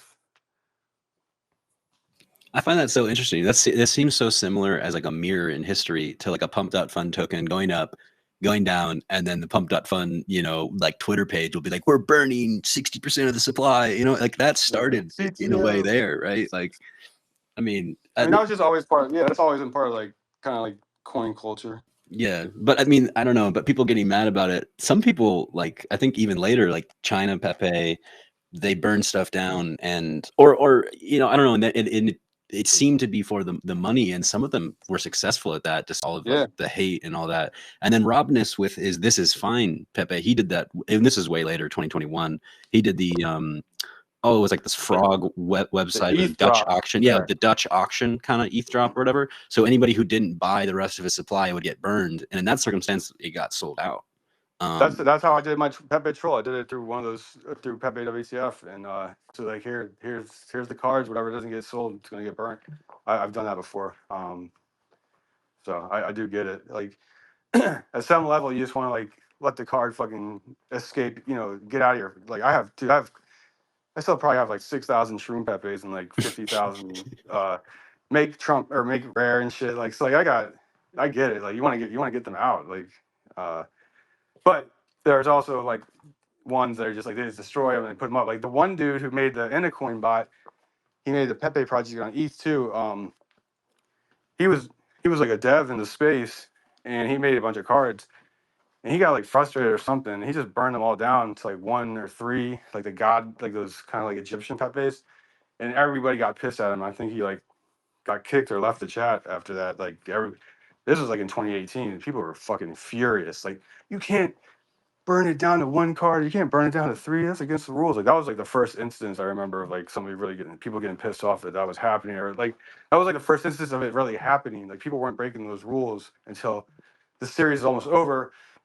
Or it's like later in the series and people are just like, it got more like trading and grifty towards the end a little bit. 100%. Same thing with like fake rares, bro. Like, yeah. like if you work at fake rares, like we're like 3.5 years in now, and I've noticed they're not going to be submitting fake rares again. Obviously, you get banned, but there's a couple of people that have burned their card down to like 7 or down to 15 and broke the rules. Yeah. Well, I mean, there's a decentralized freedom, and when Destroy came out, it was kind of a bigger deal because it would show up automatically as like a lower issuance. Yeah. You don't have to use depend on third party. Yep. Yeah, but I mean, you got to kind of expect that that's going to happen because the freedom does exist, So these, I'm not even mad at, bro. All the rules are fake anyway, so it's all good. Of course. So that continues on to the directory you have open now, fake rare, fake commons. That just because the freedom exists, people do it, and that whole vibe still kind of lives on. Of like, what the fuck are you doing? I want to collect them. You could have traded with me. I would have, et cetera, et cetera. It's like Ashton. I mean, he's like the #1 proponent of that. He even made a card called Greedy Pepes and Rare Pepes about people, being like that. Yeah. And Chainer, he's up there as the biggest collector of Rare Pepes and other. I mean, he collects Rare Doge. Yeah, he's fake rares, notable Pepes, all this shit. So so we're getting at that point, 2018. Rare Pepe is getting to the point where people, they wanted to stop it at 1,000 entries, but it went all the way, and I was mad. So that's when I showed up, and I was like, "What do you mean? I want to make one." And that's when I just to give, my perspective on things. I came into the chat. I remember seeing EverydayEarth. I remember seeing you, Robness, Joe Looney, John Villar, J-Dog around that time was getting a part of the Rare Pepe project, and I was like, I wanted in so bad. And I remember you posted the Art for Freedom chat, and at the time I literally didn't know anything about Photoshop. I wasn't good. I knew I was really bad, but I saw the Freedom Keck and you posted it. And I was like, okay, well, he posted it, so it can't be minted, but I can probably take that and like do a little bit of like, change the color. At the time it was like change 30% and it becomes your own. And that was like, I think that was like some sort of law somewhere for copyright. And I was like, okay, if I change this by 30%, maybe I'll get it in as a Rare Pepe. And I got rejected from that. I lost my Pepe cash, and I'm really embarrassed by it. But I DM'd Mike like 6 paragraphs of like why I was so pissed. And but I went through that, and I said this on in previous places, but I'm actually happy he rejected that, because it forced me to go make something authentic and my own, and then that became Breitbart Pep, and it got into the directory, and I was so excited, man. I was telling everybody in my life that I just got an accepted Rare Pepe, and they were looking at me like, what the fuck is that? And I'm like, dude, it's cards on top of Bitcoin. And they're like, what the fuck is that? And I'm just like, anyway, I remember that. So around that time, 2018, I want to talk about the Rare AF. Well, hold on. Yeah, okay. Well, before Rare AF, I mean, if you're talking about what you what you just mentioned, is bro, you talking about like telling your friends about cards on top of Bitcoin, and just popped in my head is in 2016, in like November of 2016, the Dow coin on Ethereum had failed in August or so. Ethereum was down bad. Ethereum Classic was battling for supremacy, the original Ethereum. And I was at a Bitcoin meetup in Arlington, Virginia, and this guy was presenting Ethereum stuff, and me and another Bitcoin person in there were trolling them, like make this kind of like, what are you talking about? Like Ethereum to this or the DAO this, like we just hated Ethereum. They're talking it's so much like pie in the sky shit at the time. And I was like, well, we're doing this, and I showed them. They were like, whatever the battle was, is like, so I got the tokenization, and I was like, well, look at my wallet, and they're like, everybody like in the fucking meetup gathered around my phone at this fucking table at a bar, and I opened up Book of Orbs, and I showed them these Rare Pepes and what people were paying for them and stuff, and they were just like mesmerized, and they invited me to come speak in January 2017, a year before Rare AF actually, about art on the blockchain. It's called Art on the Blockchain Meetup. And Cynthia, we formed Art on the Blockchain podcast a couple months later, it actually manifested at this thing that we did. She was a lawyer talking about art and blockchain, and she presented, and then I presented the actual art and Pepe's on the blockchain. I got pictures of like me standing by a giant like TV with like Matt Fury's Pepe's and Tribe Called Quest Pepe on the screen, basically talking to these people about like putting art on blockchain. And there was like 100 people there. It was like pretty top of the market vibes at that time. Like, I guess it's like the market tops a year later, really. But it was like people were getting excited about blockchain and shit. Like, there's a lot of people at this meetup, and it's pretty funny. It's like telling them, to have like a 45-minute presentation. I have an audio recording of like the host introducing me, and it's probably like the most funny shit ever. I gotta put it in a song at some point. But she's introducing me as like this Rare Pepe artist who produced for Mobb Deep and other rap artists, and like, it's funny as shit, dude. Like, That's that's super interesting to me, because 2016, 2017, damn, so you were already going to events, you're already getting involved. Yo, dude. So actually, as I say that, I made a DC government blockchain meetup. I forget what it's called on the blockchain, but I created a coin that when you went to that event, I was gonna use Takara app to drop it. I think I might have dropped some at the app or something, or like, and people were supposed to collect it. Nobody collected anything. I didn't give any out at the time, I don't think. But I actually had made a coin for that meetup event. Interesting. And then Takara at the time was this app, if people aren't aware, on Counterparty. It was made by Christian Moss, where you could drop any Counterparty token anywhere in the world, and as long as you it's geocaching tokens. It was crazy, dude. Yeah. It's like the most advanced shit that we still don't even fucking have right now. I know. I've DM'd Christian Moss like, dude, you got to bring that back. That was because at the time it was a big deal. Like geocaching was a trend. So catch the Pokemon shit. Yeah. It was before. That's how we, like, Lord Glenn would be in India, like, begging everybody. Like, he was known for going in the chat and begging everybody for cards, and we'd be like, fuck that, we're just gonna drop this by your neighborhood, go on a fucking safari and go get it. And then he'd go on these adventures and back with him, and then talk in the chat like, I went through, go through a river, and and I got this. And then he'd sell it on the market and have money for like the fucking week. Imagine being like seeing Glenn in India, like going through like some random, because you guys were probably trolling him and dropping it in like the middle of like the forest, so he had to bring his phone out there. Dude, somebody dropped one off the coast of Japan or some shit like that, somewhere on like that side of the world on like the water. And somebody took a plane. They dropped a Rare Pepe. I think it was Sean. He dropped a Rare Pepe card, Nakamoto, and somebody took a plane and went and got it. There's so many instances of that in the early interviews with Koji and Shaban. Apparently, somebody dropped a Rare Pepe for Shaban in it was for Koji in Japan, and they were doing a Bitcoin meetup, and apparently Shaban saw it and had got off the plane and took a taxi to the spot and got Koji's Pepe that was made him. It was one of them, either or. And they in the interview, he's I like, might I'm be mad mixing at it up. Maybe that's what I'm thinking. Yeah. Yeah, but he was like mad about it. He's like, that was for me. And he's like, well, you snooze, you lose. And that was like, now that was like a 400,000, that's the floor now for Rare Pepe. So that's a $400 mishap. That's like in Takara app, you could like drop it and like anybody could claim it, or you could make a password. So like when you got to the location, you could be at the thing, but then you had to have like people would give clues, and you'd have to answer the clue and get it right to be able to claim it. Like I dropped a PWA Pepe on a bridge in Washington D.C. in Northeast, and it was sitting there on like the pole of this bridge, and so many people could not answer the fucking question and get it right.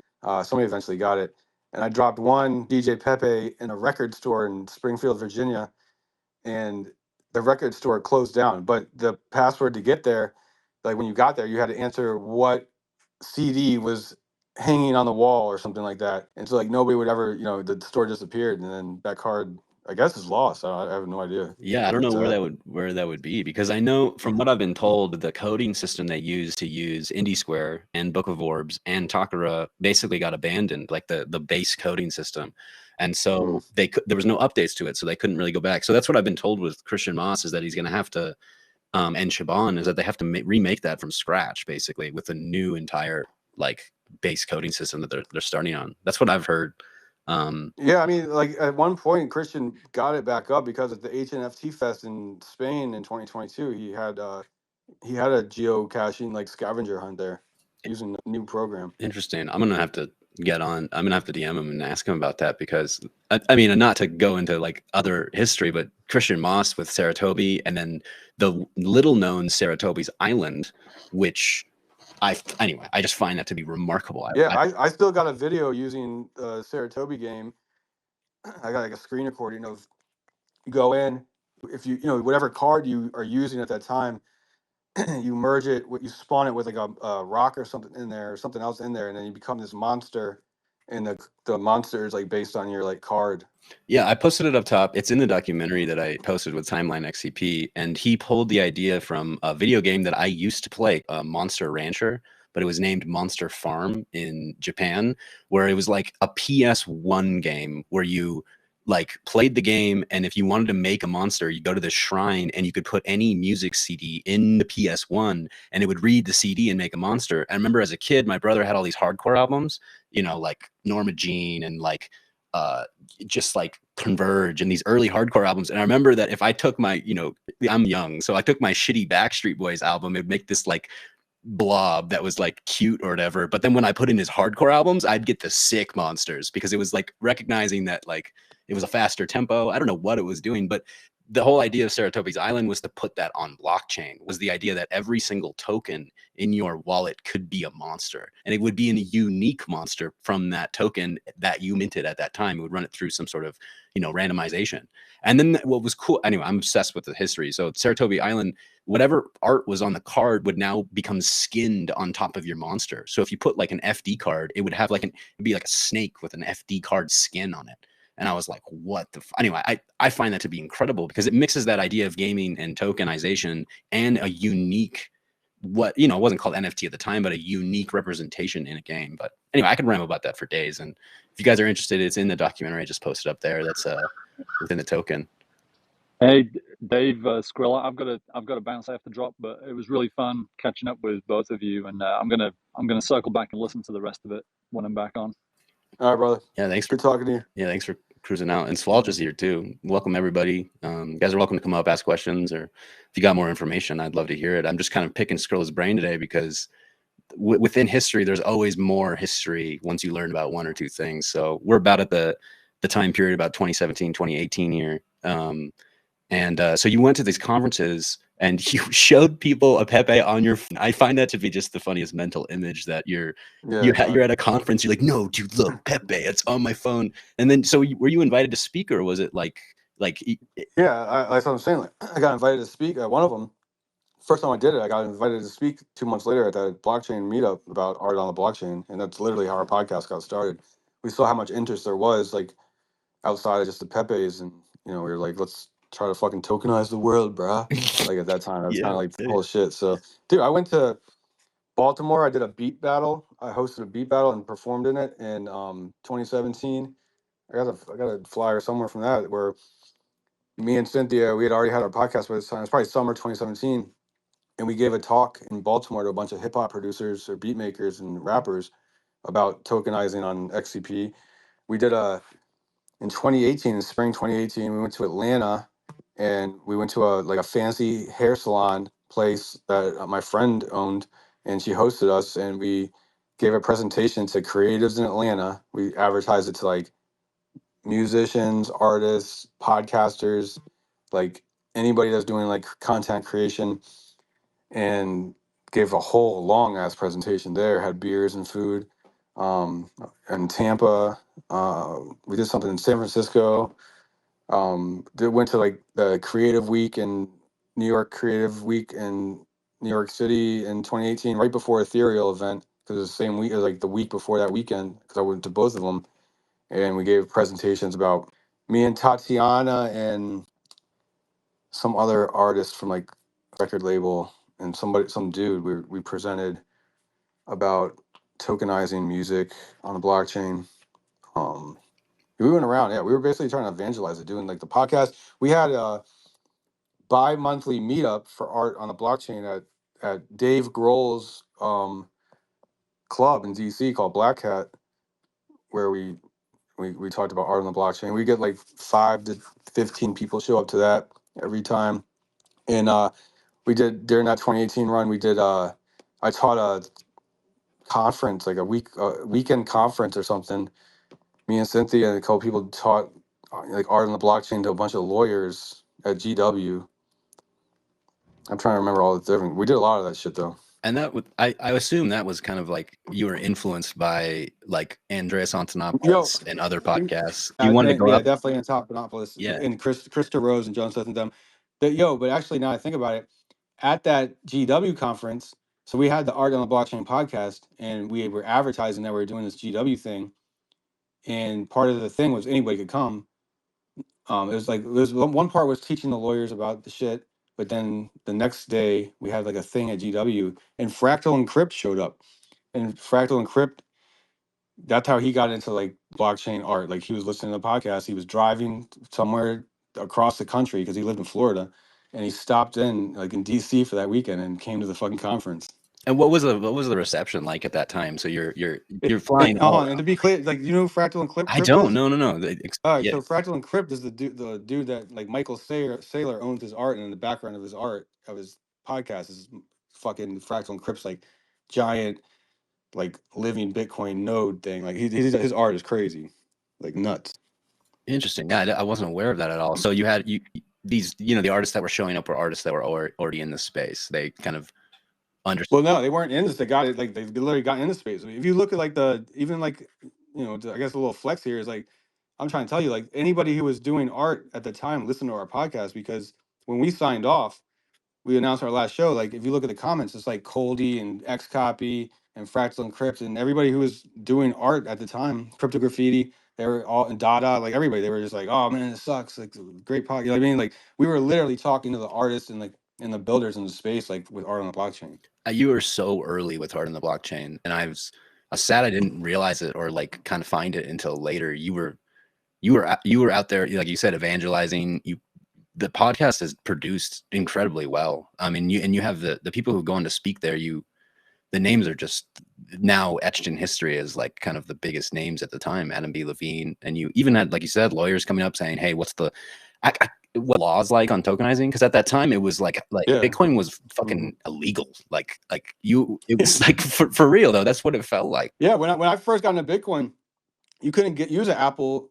No, I guess when I first got in, but when in like 2015, when I was buying Bitcoin, you had to use a PC. Like you couldn't, like I think Coinbase just got banned from Apple or some shit at that time. Like that's why Christian Moss and all them, like they got around like making those apps by not advertising it as like XCP Bitcoin type things. Like it was like gaming apps and they just like fit that shit in. Yeah, on the interview with Christian Moss that I was looking at, he was like working with apps in Australia. That was his job, was like to get apps in the app store. So he knew the terms and conditions really well, and he got around it because because you weren't allowed to use the app to buy Bitcoin or buy anything. But he got around it, and well, you don't have any rules on me giving people Bitcoin if they use my game, and so that's how he got around it. And then eventually, you know, within 2 years, he got knocked off from it. And like, yo, actually, that just popped in my head. Speaking of that Book of Orbs, the funny thing about Book of Orbs and Rare Pepe is Book of Orbs was made, and they had like Spells of Genesis, like Force of Will, da da da. We asked them to put Rare Pepes in, and they were worried that Pepe was like a hate symbol, so they didn't. You couldn't access it without a fucking password at first. Like you had to like know how to get the Rare Pepes to show up there. Eventually, it became normalized, but at first, you had to have a secret phrase to get Rare Pepe access in that wallet. That whole like political, I think Hillary Clinton kind of started it because she was using anything possible to try to win the 2016 election. She didn't start it, but she had the flames when she put it on 2 weeks before the the vote for president in 2016. She put the middle of October of 2016 on her fucking HillaryClinton.com presidential campaign site. The front page was how bad Pepe was and how it was racist and shit. Like it was nuts. Like I swear that lost her the election. Like that was the most insane thing I've ever seen in my life. Yeah, was that her October surprise? Other than the grab, I think the October surprise was the grab her by the pussy quote. I remember that was, and all the people started wearing the hats, in Congress and shit like that. And I think Mike mentioned, because there's this idea of all press is good press, right? So I think Mike mentioned that people weren't interested in Rare Pepe until Hillary Clinton did that, and when they found that, they thought this was like a I don't know. I can see why, dude. It's to this day, like even today, I have people in real life that are like, "You're into Pepe," and they just instantly assume that I must be this like just some sort of evil fascist or whatever because I. Hey Dave. Yeah, what's up, Swallja? Welcome. You can talk whenever. What's up? You kind of like floated into something that I have some experience with recently, just anecdotally. Maybe this doesn't go in your history books, but like I'm friends with a lot of folks like in the arts out here, in Brooklyn, and there's that sort of left lean, of the times where they all definitely know or were told at some point Pepe is like a Nazi hate symbol. Hell yeah, bro. Crazy. For sure. Everyone 100% has at least been exposed to that. I'm not saying they've like formed their opinion, right? But I will say my most recent experience and encounter with this is me sitting in my apartment hanging with somebody. She's checking out my art. She's asking what I'm working on. And it's like, I don't hide shit. Like, but, after getting to know me, like the person, you start showing and just, they trust you, the person, right? And then right in it, like that documentary coming out was fucking amazing. I will say. Feels good, man. Feels good, man. Yeah. Having something to like point at and explain it, and the fact that it's true, and the fact that like Matt, I could never speak for somebody in his position. But the fact that at least he did what he did, and whether he thinks it's futile or not, like years later, like it matters that he like stood where he did on it. And smart people want to fucking like get into cool things. Like it took literally 20 to 30 seconds before she was just like, oh, there's just so much cool shit here, and I see what's happening. And then you laid her down on the couch and got busy. Yeah, well, it was really when I showed her Dark Farms like daily GM. That's when she was like, oh yeah, okay, Pepe's, let's go. All right. Yeah, the history. And then go ahead. Well, she walks in the apartment and there's like a fucking Pepe Langelo like oil painting like on the wall, but you can't like put a curtain over it, Yeah, that's Yeah, hilarious. I experienced that exact same thing when I went to your event, Scrilla, in New York, 2021, NFT NYC. I was hanging out with some of my friends who, she worked in an art gallery, and her friends were like artists, and we were at a bar. And I told, like, they're like, oh yeah, why'd you visit New York? And I was like, oh, I'm going to this, fake Rare Pepe event with Scarce City. And they're like, Pepe. And I had to pull up the end racism Pepe in the directory. And I'm like, this is what we stand for. This is Rare Pepe. This is like, you mentioned it a lot, Scrilla. You say Pepe's a mirror, and whoever you are truly, that's what the Pepes you're going to make. And they represent you. And so there's terrible people in the world, right? And so I always compare. Anybody can use Bitcoin. The worst person is the best person. Anybody can make a Pepe. The worst is the best person. Like Pepe is the most like truly decentralized meme that is in every call it node country in the world, and the parallels to it are like uncanny between the meme and the Bitcoin. And that's really why when Fake Rare started to get Fake Rares back, to get Pepe's back on Bitcoin, because at the time they were all over Ethereum. And I had been thinking about it since December of 2020. I had a conversation with Crypto Graffiti about it, and he actually hit me up, I think, about it, like, yo, how can we bring these Pepe's back to Bitcoin? It's whack that they're all on Ethereum. And I had it in my mind for like 6-7 months before launching Fake Rares, like, how can we bring Pepe's back to Bitcoin? Like, that was like the main thing with Fake Rares. Yeah, and in the interview I did with John Villar, when CryptoKitties came out, Ethereum was kind of like, people started transitioning to Ethereum in 2018 because it was cheaper, and it wasn't, you didn't have these big Bitcoin fees, you didn't have not just because it was cheaper, is because the Ethereum Foundation saw that the ICOs were ruining their reputation, and they needed to latch on to something that was working. And punks and kitties and the Pepes and Supposed Genesis, et cetera, they started seeing that, and they started divvying money out to different branches of that ecosystem to support art. And that's really what happened. And then they started greenwashing us conversation, because they didn't want Pepe to be included, because they were worried about like talking about who the Pepe was associated with.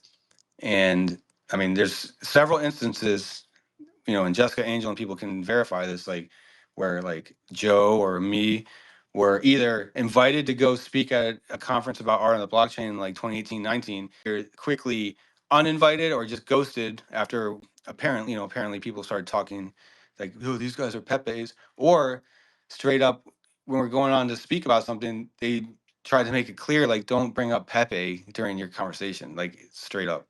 So it was a war. Like there was a literal war between Ethereum and Pepe's in this art like That's wild. growth at that time. And that's why I started to really hate Ethereum at that point. I came around a little bit, but it was a bad taste in a lot of our mouths back then about what was going on.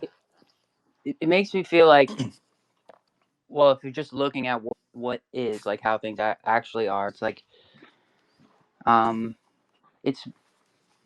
it's kind of like the meme of Bitcoin, like going along with what you were saying, where, all right, enough people that have seen it and can observe its objective value already get it now, or already have seen, most of them.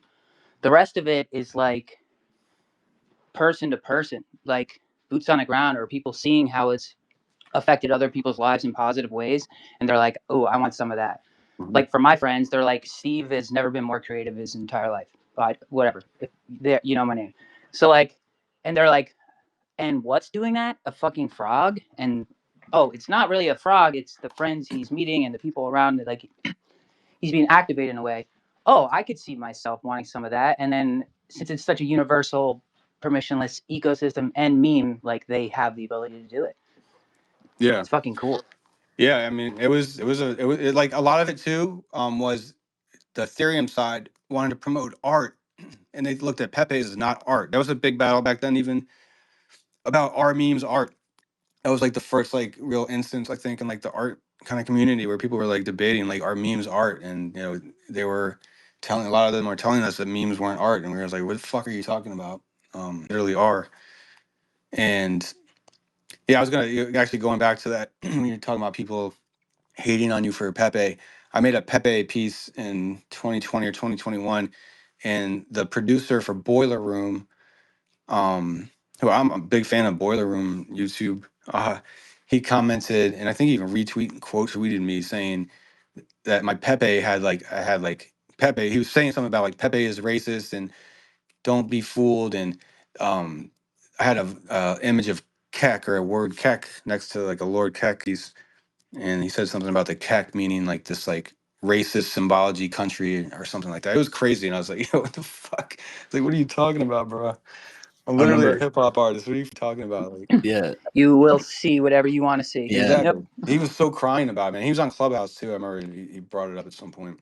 Yeah, the whole, I mean, Pepe Angela talks about it in when she's painting, Pepe frog paintings in Russia, and that the older people were like, wow, this is a cute frog, I love this, and they would, but the younger people that were kind of more interconnected with the internet was like, I can't believe you would do this, like blah blah. Like I think still to this day she gets attacked for that, which is just absolutely ridiculous. I mean, you talk about memes not being art, but then Pepe Angela is like the perfect representation of like, this is. But I will say this, as a father, the younger generation sees it, and if you don't impose your own filters on them, they're like, they pretty much get it implicitly in like after like 20 seconds. You know what I think that is, Swallja, is because, and I'm kind of in between that generation. It's like, if you look at Twitch, you look at like the gaming world, in particular. Twitch is how I learned about Pepe, 100%. Exactly. You go to Twitch and people have these, you can make these little emotes for your own channel. So if you hit a certain amount of followers or subscriptions or whatever, you can make your own emotes. And it's like extremely common to have Pepe this, Pepe that. And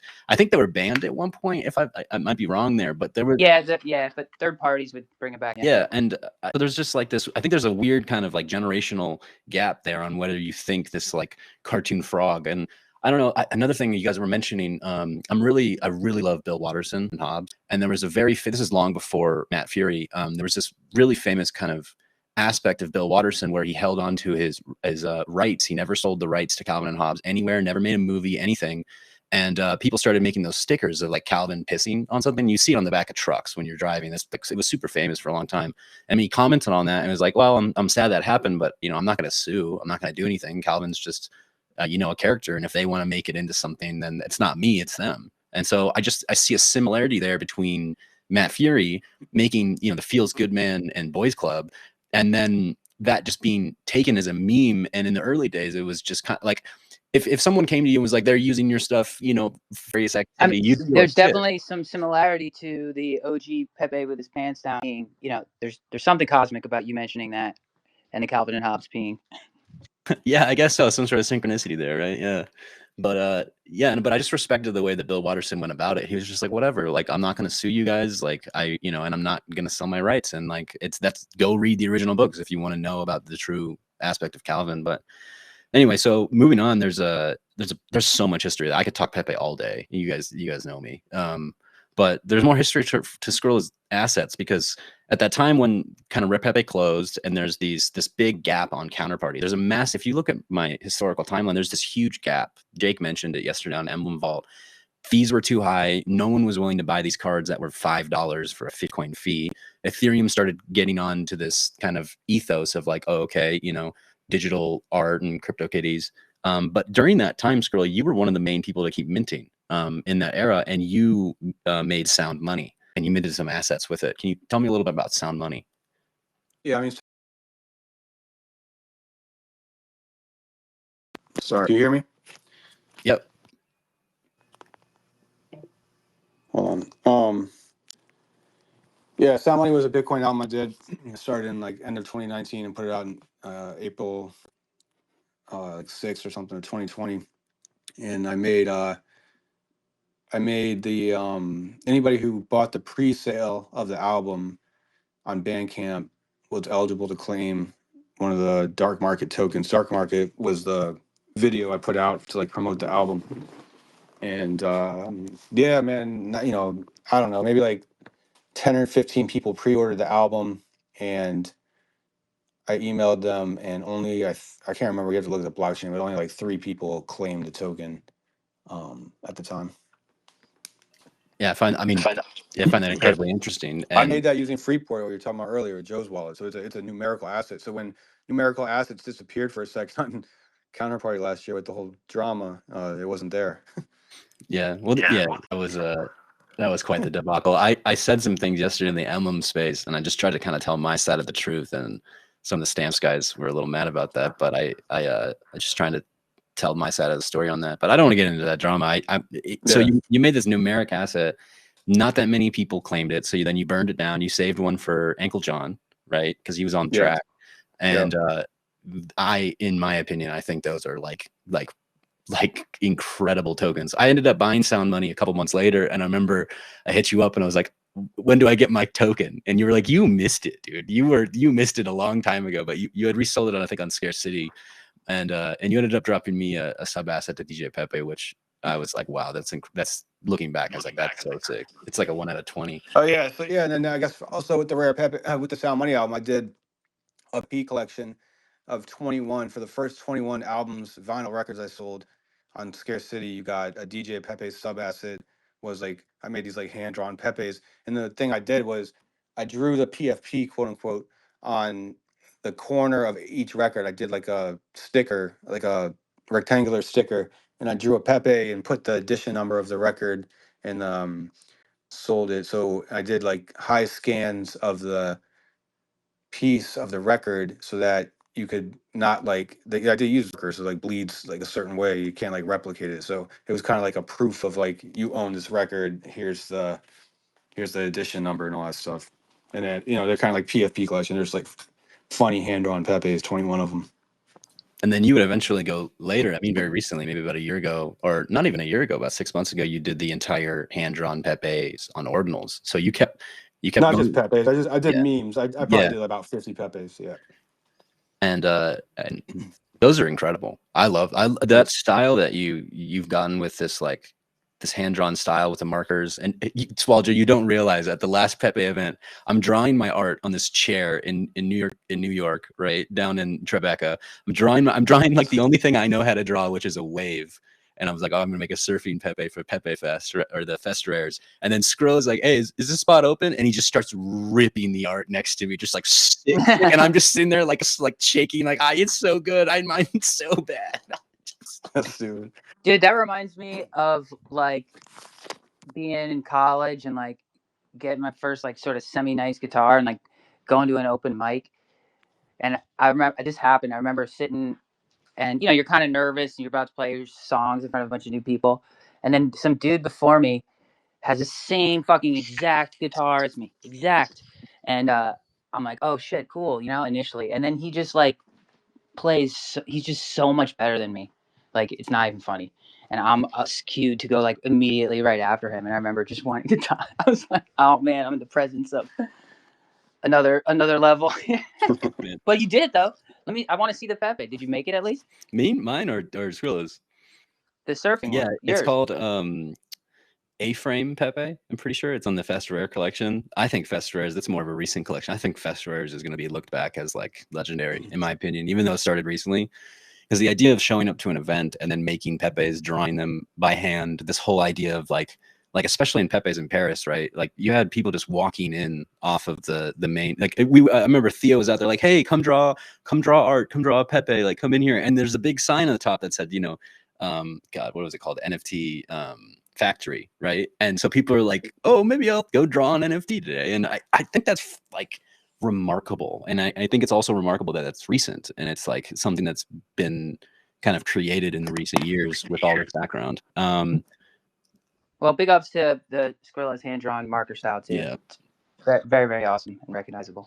Thanks, guys. And also the Sound Money, the like 1 million, like the way that there's something about your art, Scrilla, that makes crypto so fucking cool. Like it's the same way, in my opinion, of how like skaters in the 80s kind of stopped like just doing freestyle tricks. Like, no, let's go skate the handrail at the business and like get kicked out and get a trick. Like there's this underground element to your art that I think people are looking like, but it makes sense. Like all of that aspect makes sense. One, you have a background in hip hop, and you have a background in fighting these wars against people calling Pepe this or that. I posted up top a couple posts back, but your card Pepe history in Fake Rare, and you created a song to tell people about the history of Rare Pepe.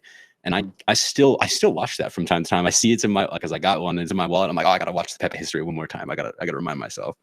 And anyway, I think that's incredible. I think people are gonna look back and really like respect the wars you fought over the years. To not, I think they will. I think they'll see. I think on big. Well, the beauty of it being on Bitcoin and lasting so long is probably key to its success in like that looking back part. Not that we're living in the past, but being able to look back and like things being implicitly cool on their own, and like also feeling native on the in the ecosystem. I think those things are just, they're going to draw everybody. They're going to be the sources of gravity. Of course. moving on now to fake rare. So I heard you mention it, I think a few days ago. I'm interested in, so you had this idea to make fake rare. Rare Pepe directory had closed. People were minting on Ethereum, and you wanted to bring Pepe's back into the Bitcoin ethos using Counterparty. This is before Ordinals came out. So like the Ordinals came out a couple years later. And you said you posted something in the Rare Pepe chat. You got banned, and I'm assuming that wasn't the first time you've been banned, or was that the first time you were banned from the original Rare Pepe chat? Yeah, I don't think I was banned in the prior years. I don't think I was that guy. Maybe I was. Can't remember. I Like remember when people got like, banned, you got jokingly banned mostly. I mean, you get banned, like people didn't like certain people, but most of the time, like people would come back. Like you weren't banned forever, or you yeah, get banned for like a day or two or something. I remember seeing Robness get banned more than once. Oh, he got banned all the time. That was like his like performance art. Yeah, And that started like, I don't know where it started, but I first started seeing it in Poloniacs. Like he got banned every day, like literally every day. He would go in, say something until he got banned, and then he'd come in as an alt account and talk. This is like, again, it was like a performance art. And you knew it was him because it was all caps every single time. He always talked all caps. Yeah. So fake. So that time you get banned from the Rare Pepe chat. You say, okay, I want to make fake rare, but then you basically evolved the idea of the Rare Pepe submission process, and you created the fake ASF card, which is a community art card with. Yeah, I didn't create that card. Every 21 artists created that card. Yeah, so tell me about that. Tell me about the process of, okay, I want to make this collection. Now I want to invite 21 different artists to do the original. It's the utility card. Yeah, I didn't invite. It wasn't like that. It was very like ragtag in the chat. We set up. My friend in Austria who had never made a website got his girlfriend, who was a student, like a PhD student in Germany. She had no idea what a Pepe was. She made the WordPress site. I just said, make it exactly like Mike's old site. Like we just like, we wanted to make it like real ragtag, and I got her to make it. Indelible was helping out a lot.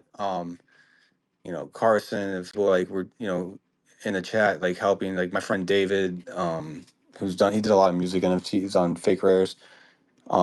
Anybody that we could get to help, we're helping. And then, like, it's funny because when we launched it, it wasn't like a thought of like what was going to happen more. It was just like, let's just let it go. Like I didn't even get a card in series 1. The cards came in so fast that we just published them. And then, we kind of formed the science crew, and like as that was happening, I can't remember how the first like series went. Like I don't know how they were approved, like who, I can't remember all the scientists or what was going on. But because it was chaotic, because like the Bitcoin people on Clubhouse, they were crazy on Clubhouse. They're big audience, and they found out about Rare Pepes and fake rares around the same time, and they started pouring in by the hundreds into the chat. And the Rare Pepe purists were getting like heated because people were spending a shitload of money on fake rares, and people were like, "Yo, the Rare Pepe is the ones that are the iconic thing." And there was like a rift between some people. One of them's in this audience, my sparring partner Damien, who is my friend, but we definitely we spar on some of these ideas. But you know, him and Dan Darkpill and Crypto Chainer at first he's come around. A lot of people were like, you can't make more Pepes, and that was like the whole thing. We were like making memes about like the hate fuels fake rares, because they were saying you can't make Pepes. Like it was just absurd to me. Like you can't. We're doing art. We're not making like I don't know. It was like a miscommunication between two parties. Like they couldn't be, basically. It's like we are not adding Pepes as a Rare Pepe directory. We want to make Pepes on Bitcoin because all these like foundation was getting spammed with Pepes on ETH, and we're like, these things belong on Bitcoin. And that was the whole thing. It was like, bring Pepe back to Bitcoin. Like I said, this is a thing that had been festering in my mind since December or so of 2020. In fact, the Liquid sidechain came out in the summer of 2021, and Crypto Graffiti, who doesn't do NFTs really, he did 2 NFTs, the Genesis pieces on that platform by Samson Mao and those guys. And I came in and did one right afterward, did a few, and they asked me, they were like, the dev there was like, can you start making Rare Pepes on this chain? And I was like, oh, that sounds interesting. It's kind of Bitcoin, blah, blah. I hit up Joe and Theo, and they're like, absolutely not. And I was like, they were like, they're not, this is a side chain. It's not rare. It's not Bitcoin. And so like they, that was the same thing. So I was like, I can't do it. It's not Bitcoin. I'm not gonna make Rare Pepes that are not Bitcoin. And then maybe 2 months later, finally, like that energy just kind of happened randomly. I got banned, and I was like, well, I'm gonna take this energy, bottle it up, and put it into like this fake rare. It's kind of like offshoot of Rare Pepe. And then, Boost, who's made some classic Rare Pepes, he got rejected from fake rares, and he got mad, and he started dank rares, and I love dank rares too, and it's just funny. So it just kind of like split the community a little bit up, how people like were making them, and fake rares, for real, like fake rares became harder to get into because people were trading the fake as fuck, which was a free token, and they started trading it for higher prices, so it just became, and that was the whole point when we made it. Like I said at the beginning of chat, it's like a game theory thing. I was like, we'll see like what happens. Like, will people will they burn card one series one for putting their art in the directory? It's kind of like you got to destroy something to put your art in, and that was kind of, and then we got a backlog of like hundreds of submissions, so we had to like kind of like pick and choose a little bit more. And like, be honest, man, Rare Pepe is the same way. Like after a while, like they had to like, they didn't let everything in. Like Mike was like, no, you can't let this one in. Like, I got rejected for one. Mike rejected your card, Dave. Like Mike rejected cards if they were like, if there was already like that storyline had already come out in the Rare Pepe, or like it wasn't like dank enough or something. Like, and he kind of flew by the seat of his pants a little bit, I think, as like what he accepted. Most of it got accepted, but I guess what I'm trying to say is like there was always a curation, especially towards the end of 2018. They got bombarded so hard with submissions. They're like, well, we got to shut this shit down. We don't got time for this. Yeah, I remember that time period too. Well, a couple things with the Rare Pepe history is that Mike curated the first 1,000, and then he brought on scientists, which we now know is like Joe, Sean, a couple other people. I don't know every single one, but and the scientists were like super secret. He wanted to curate in a way that was like anonymous. But I remember Juan Galt was in the chat, and Juan Galt is, if you guys aren't aware, he's in the, I posted it up on the documentary I made. He's the guy who interviewed John Villar. Juan Galt was a podcaster and writer for big kind of crypto publications. And I remember Juan Galt was like, no, let's keep the directory going forever. So there was this big war, and I came in late. So I was like, I want to make another one. I should have really made a bunch more, but dude, I wanted it to keep going. I didn't care about price. I just wanted it to keep going. Yeah. When the Rare Pepes ended, Need Money made a directory, and they tried to do it a certain way where like he basically commissioned all the cards type thing, and you had to submit it and vote on it type thing. And I think he might have taken like custody of them, because I feel like that's what happened. I can't remember, but there was like 10 or 12 cards that were made in that directory that people you can buy. A couple of them are on the exchange now. I mean, they were at least like a year ago. I bought some. I saw some up there, but every once in a while I want to go up there from that directory. Yeah. That's in my need to research list, which is a massive need to research list. And it's Pepe Vote by Need Money 90, and he's just really hard to get a hold of. You might send him a message and he might get back to you in 6 months. He's always been kind of notorious for that. And I always make the joke that Need Money doesn't need money. If you guys aren't aware, Need Money as a full Series 1 set, including the only one Pepe of the only Series 1 full set. Only series. And I remember, I think it was many years ago, he said, they're not for sale. I will only sell them to a museum. Because he can lease them to a museum and not sell them. And also, that's funny enough, that Series 1 was collected by another collector. And they tried to sell that Series 1 throughout the Rare Pepe chat for a year or two before Need Money finally got it. They were like in the chat, I want to say they were offering it up for like $10,000 type thing at the time, which was a ton of money. Nobody even thought about it, because these things were, Nakamoto card was probably like, $200 or $300 at this point. I only had one chance. Well, I guess I had two, but I had one chance to get the Nakamoto card, and I was working basically minimum wage at a photo shop. I was developing film photos, and I was on my phone looking at the Book of Orbs, and it was either I spent my entire month's rent on a Rare Pepe for $700, or I got like another rare card for like $200.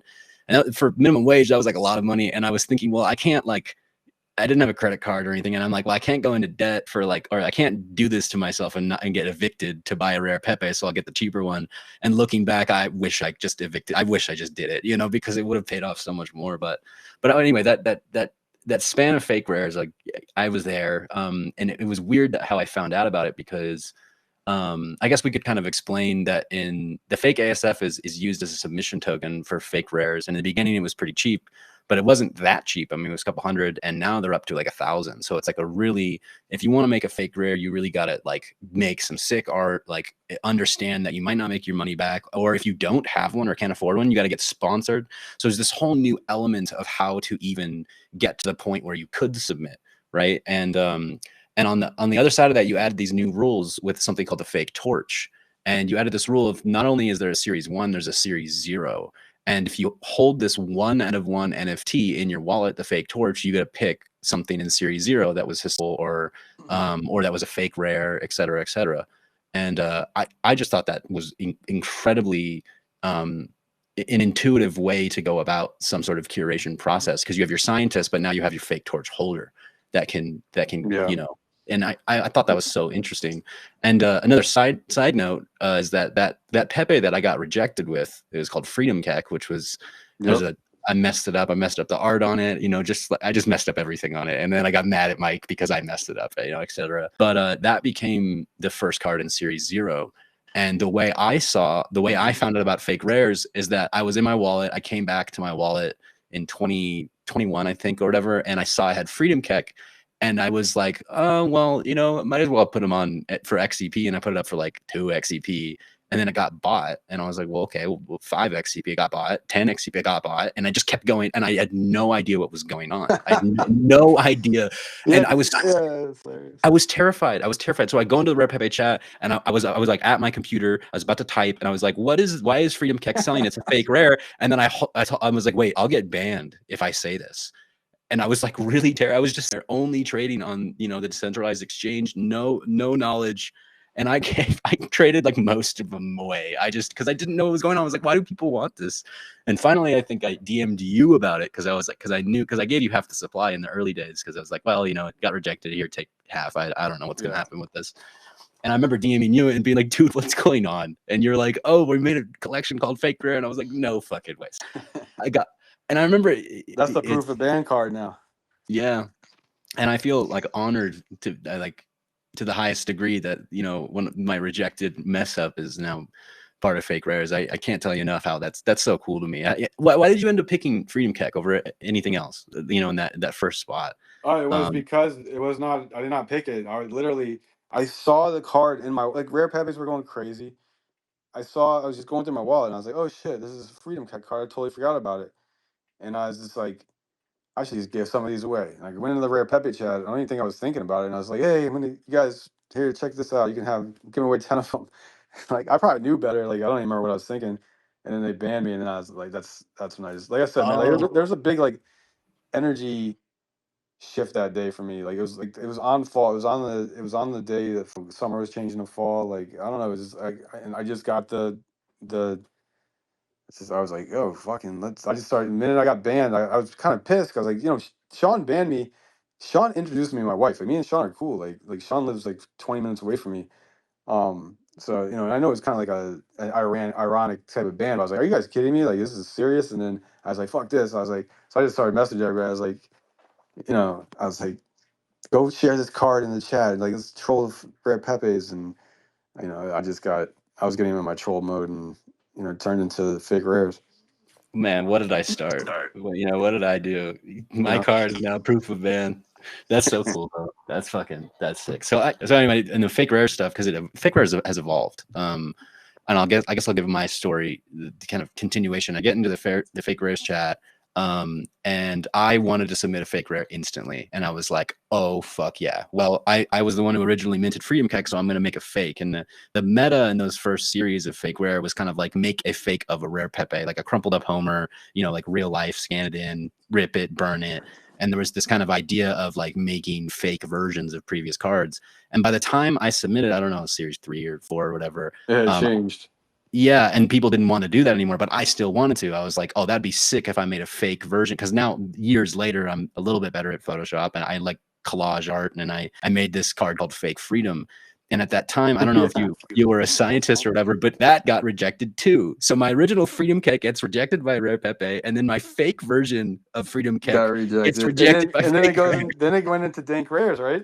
I was so pissed. I was so mad, Scrilla. I was like, what the fuck? Dude, I'm the one who, like, check my address. Like, I was the one who minted it. Like, why you? I was so I don't mad. even remember that joint getting rejected. I don't know what happened. Like I said, like, at that time it was a blur. We had so many submissions, like things slipped through the cracks. We are literal fake scientists. We are not professional at all. Like, so like, I don't know.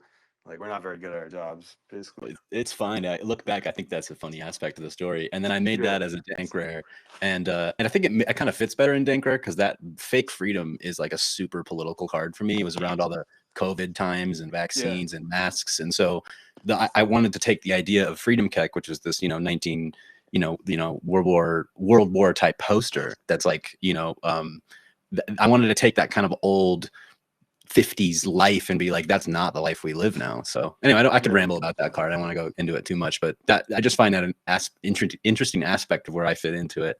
And so that gets rejected, right? I go into Danks, I'm pissed, and I like didn't want to submit at all anymore to fakes. I don't like fakes, bro. They just and I started seeing, and I think this is kind of the ethos of Danks a little bit, is that you started really inviting really well-known artists. I don't know if it was because of the Clubhouse thing, but the fake rare artists are exceptional. I mean, they are some artists that were really popular would come in and sell out of their fake rares, and no one would buy anybody else's except for theirs. But you got to understand something. Let's get into something here. Okay. Like, I certainly invited some of my artist friends in. Other people invited their artist friends in.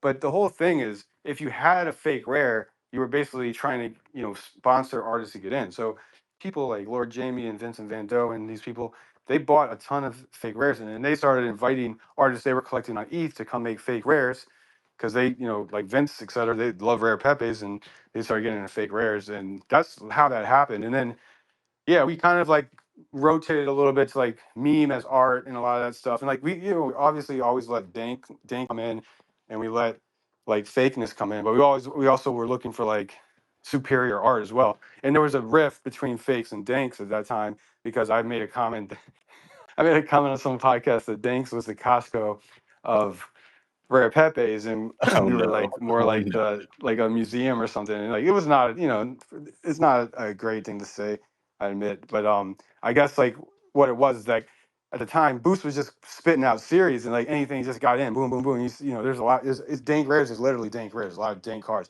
There's a lot of dope ass cards in there, and there's a lot of dope art in there as well. To be honest. Yeah, but, for sure.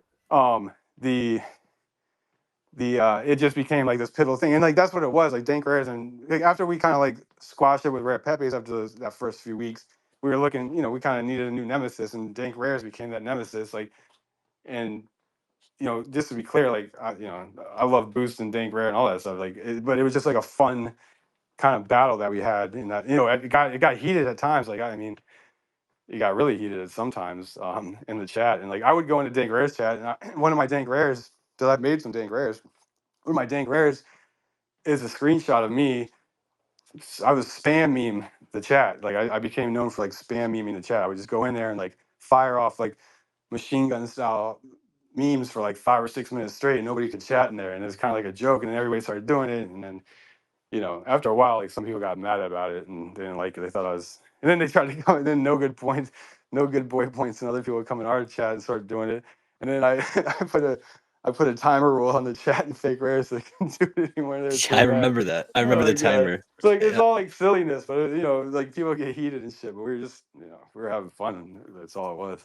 Just a side note, something I've noticed specifically with Counterparty and like mostly all historic Bitcoin NFTs and the people that are a part of it. You mentioned it before. You're like, hey, me and Damien like argue about things, but we're still good friends. There's so much. No, I wouldn't. Damien come up here. Like, I love Damien. Yeah. I don't know. I wouldn't say he's my good friend. Like, we're friends. I respect the fuck out of Damien. But for 2 years or so, like me and Damien had massive battles. Like massive, like retarded battles. But I experienced that too. So like, look at me right now. I mean, after a couple of years, I helped write the user manual for Free Wallet. because I loved it, and I kind of got really intertwined with JDog and his at the GitHub, etc.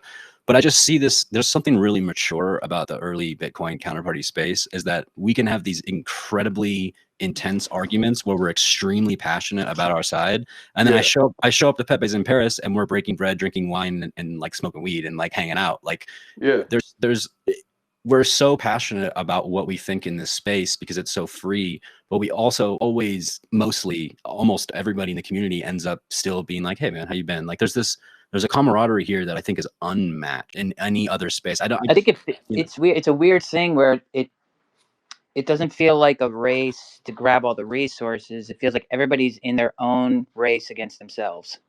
Yeah, Pepe is egoless. That's the big thing. Like the ego is like, you know, there's so much ego in art and everything, and Pepe's, it was never like that. Like nobody cared like if you were like this other person outside of Pepe's. Like it was what you did inside of Pepe's that's how you got, you know, your you know your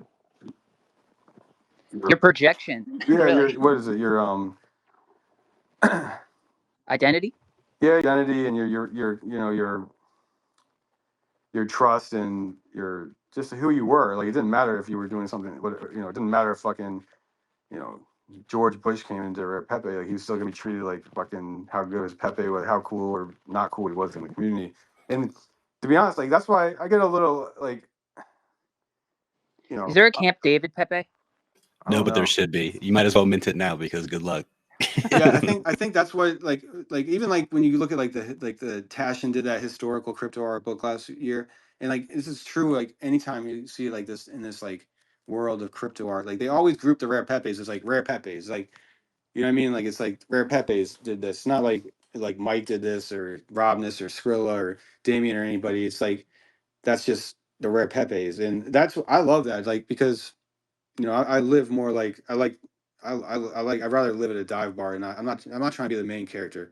I know I talk a lot about Pepe's and shit. And I've kind of like become like part of that voice, but like it's always like make sure that you show love and respect to everybody in the community, because without everybody it wouldn't be anything. So it's like it's not like one person in Rare Pepe's. That's the fact, though. I mean, going back to it being a mirror thing, like people, if they have a positive experience, feel free, like they're going to see what they want to see in it. And the key is like not telling them specifically what to see or feel too.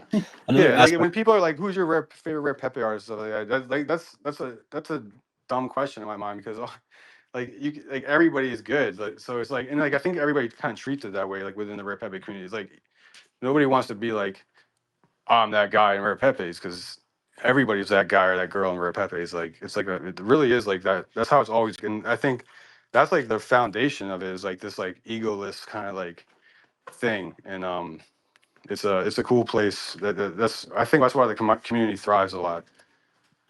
I don't know. I feel weird to mention this, but I'm just going to tell the truth of how I felt when I showed up late, you know, early 2017. Is I showed up to the Rare Pepe chat. I saw these names. Bro, you saying that is late gives me chills. It really is late. From my perspective, at least, after kind of researching earlier stuff and hearing Skrilla, I don't know. I woke up in 2021 and people were calling me an OG, and I was like, you got, I'm not even close to an OG. Yeah. Like I'm not even close. Yeah, I agree, and like I feel like I don't even like that word OG, because like when somebody says, "Oh, you're a legend," or "You're an OG," it means you're like past your shit. It's like, no, motherfucker. Like for me anyway, like I'm nonstop creating. Like and I think I get better at everything I do, every release. Like I know nobody means it, but this way usually anyways. Like, but it's like OG sometimes, like that word is like it puts you in like a different realm of let the new guys in type shit. And it's like, you know, I'm competing with the new people just as much as I'm competing with the old people in my like artistic like mindset. No, you have to, because that's the way it is in the world. And your work, like, work speaks for you. The work speak like 42069 recent pieces. Your work proves that. You don't even have to say that. Anyway, go on, Swallja. Yeah, and it's true, and that's every new thing you put out. Let's say music, for example, is competing with the Rolling Stones still too. Yeah, exactly. Exactly. It's not competing within like the NFT space at all. It's competing with my own mind, right? Really, bro. And like we're, you know, like that's how most artists think. I think it's like you're creating to escape, really. Like, you know, like creating is an escape, and you're kind of like living in the world that, you know, you kind of created while you're creating. I don't know. That's how I look at it. So like, I'm never not creating, like, because this world is fucked in my opinion. So it's like I'm always escaping. Like, you know, minus my family. Like that's really all I care about is like creating my family. Like, you know, That's like you guys, you the know, friends and stuff. But like, it's like that's what I live for. Is like, you know, my family and my trying to figure things out in my mind. Really. Do you think that we care about the history of it so much because the inherent nature of it is a ledger? I think so. Yeah, you can provably say something came before another, whereas in the normal art world, or things can get, you know, skewed. Like the entire what is it, the Victorian era, where they're trying to represent the old Greek architecture, and a lot of like not just architecture but art at that time. When you look in, and this is just kind of like my art history nerd side, is that like there's a difference between Victoria era kind of Greek style art and like the original Greek style art, and there's like this huge vetting process that like the art distributors and like, you know, auction houses have to go through to make sure that it wasn't this kind of copy era. But I'm just, anyway, that's just a kind of side note. The whole thing that going back to like the Rare Pepes at least is provenance. Like the whole point of it, Yep, provenance I was just gonna say, and chain of custody. Like it wasn't like royalties and utility and stuff like that. It was the reason we were doing it is definitely for like the provenance and the timestamp and like. and then you have the financial component attached and on the same ledger, so it's easily digestible. And then it's like now we have this like big like energy provenance really with culture and like capital, you know. Another thing you guys mentioned before, and I kind of alluded to it, but I didn't say it fully, is that when I came into the Rare Pepe chat at that time, the first thing I thought, and I'm embarrassed to say it, but it's just the truth, I was like, well, who's here? Do I know an artist? Is Banksy here? Like, I don't know any of these people. I didn't recognize Scrilla. I didn't recognize Robness. I didn't know any of you guys.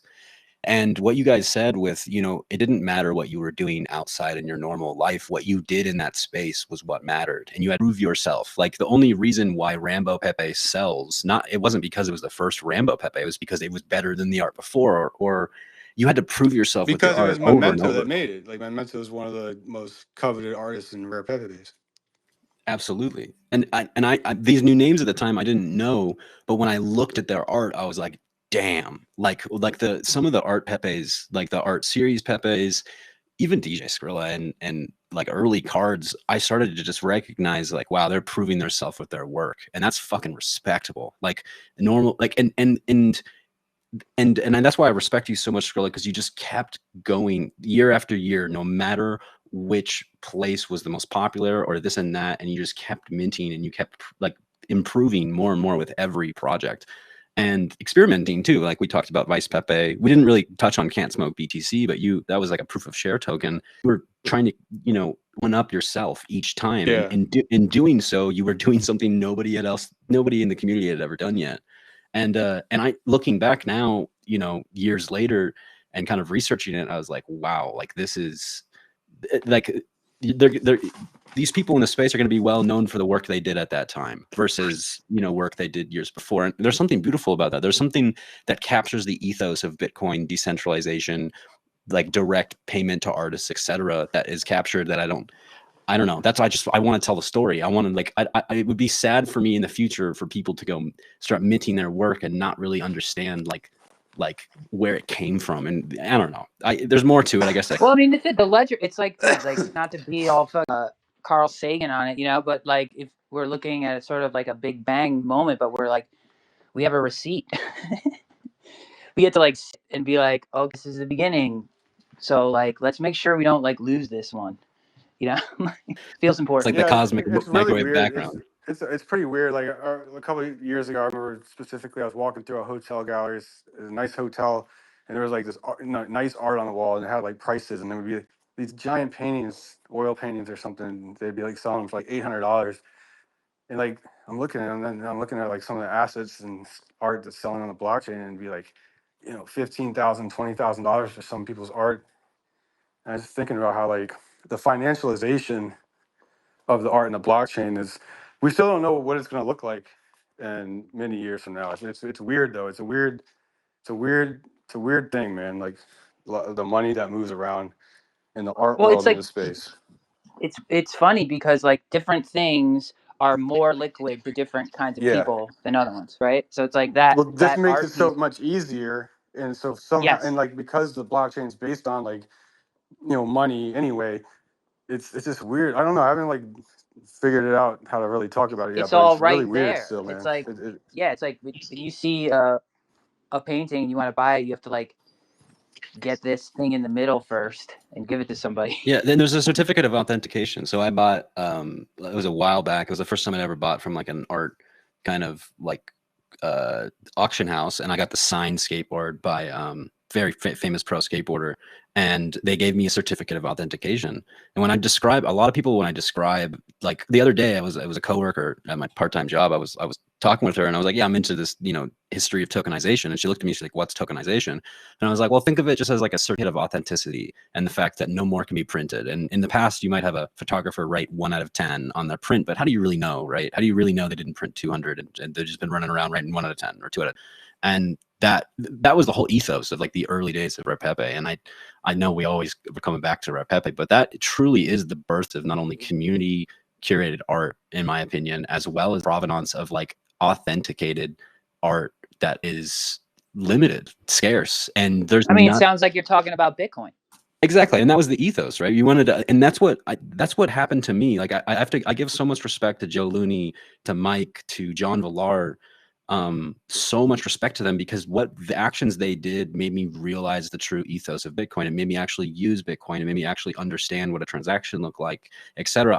My entire learning curve of Bitcoin came through Counterparty, and I think that's why I give it so much Exactly the respect. same. I give it so much Exactly the respect same. because it taught me the real fucking reason why we do this. And then now to like see, like, Swallja, I met you in New York City. I've met Scrilla. To be able to like see people face to face and like, and realize this changed your life just as much as it changed mine, and that's fucking incredible. I think like I told Scrilla in Paris, we were walking to some cafe or something, and I looked at Scrilla and I said, Scrilla, this is going to get really, really popular in the future, right? Like, this is going to be something that people are like, it's going to be a new kind of like cultural ethos to like meet these artists that you interacted with online and like share that. And I remember, Scrilla, you looked at me and you're like, I like it just the way it is right now.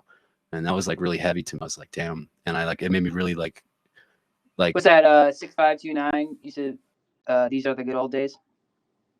Pretty much. Pretty much. Yeah, I mean, that was always the thing in the chat too. Is like people were like, we need to make this more accessible. Like, this is so hard to get these Rare Pepes. But it was all, I was on the side, and a lot of people were. It's like, nah, that's like the point. Like, you got to dig in the blockchain like to get to this. This is like not everybody can have this kind of fun. You gotta like get to certain levels. You got to calibrate to the field of.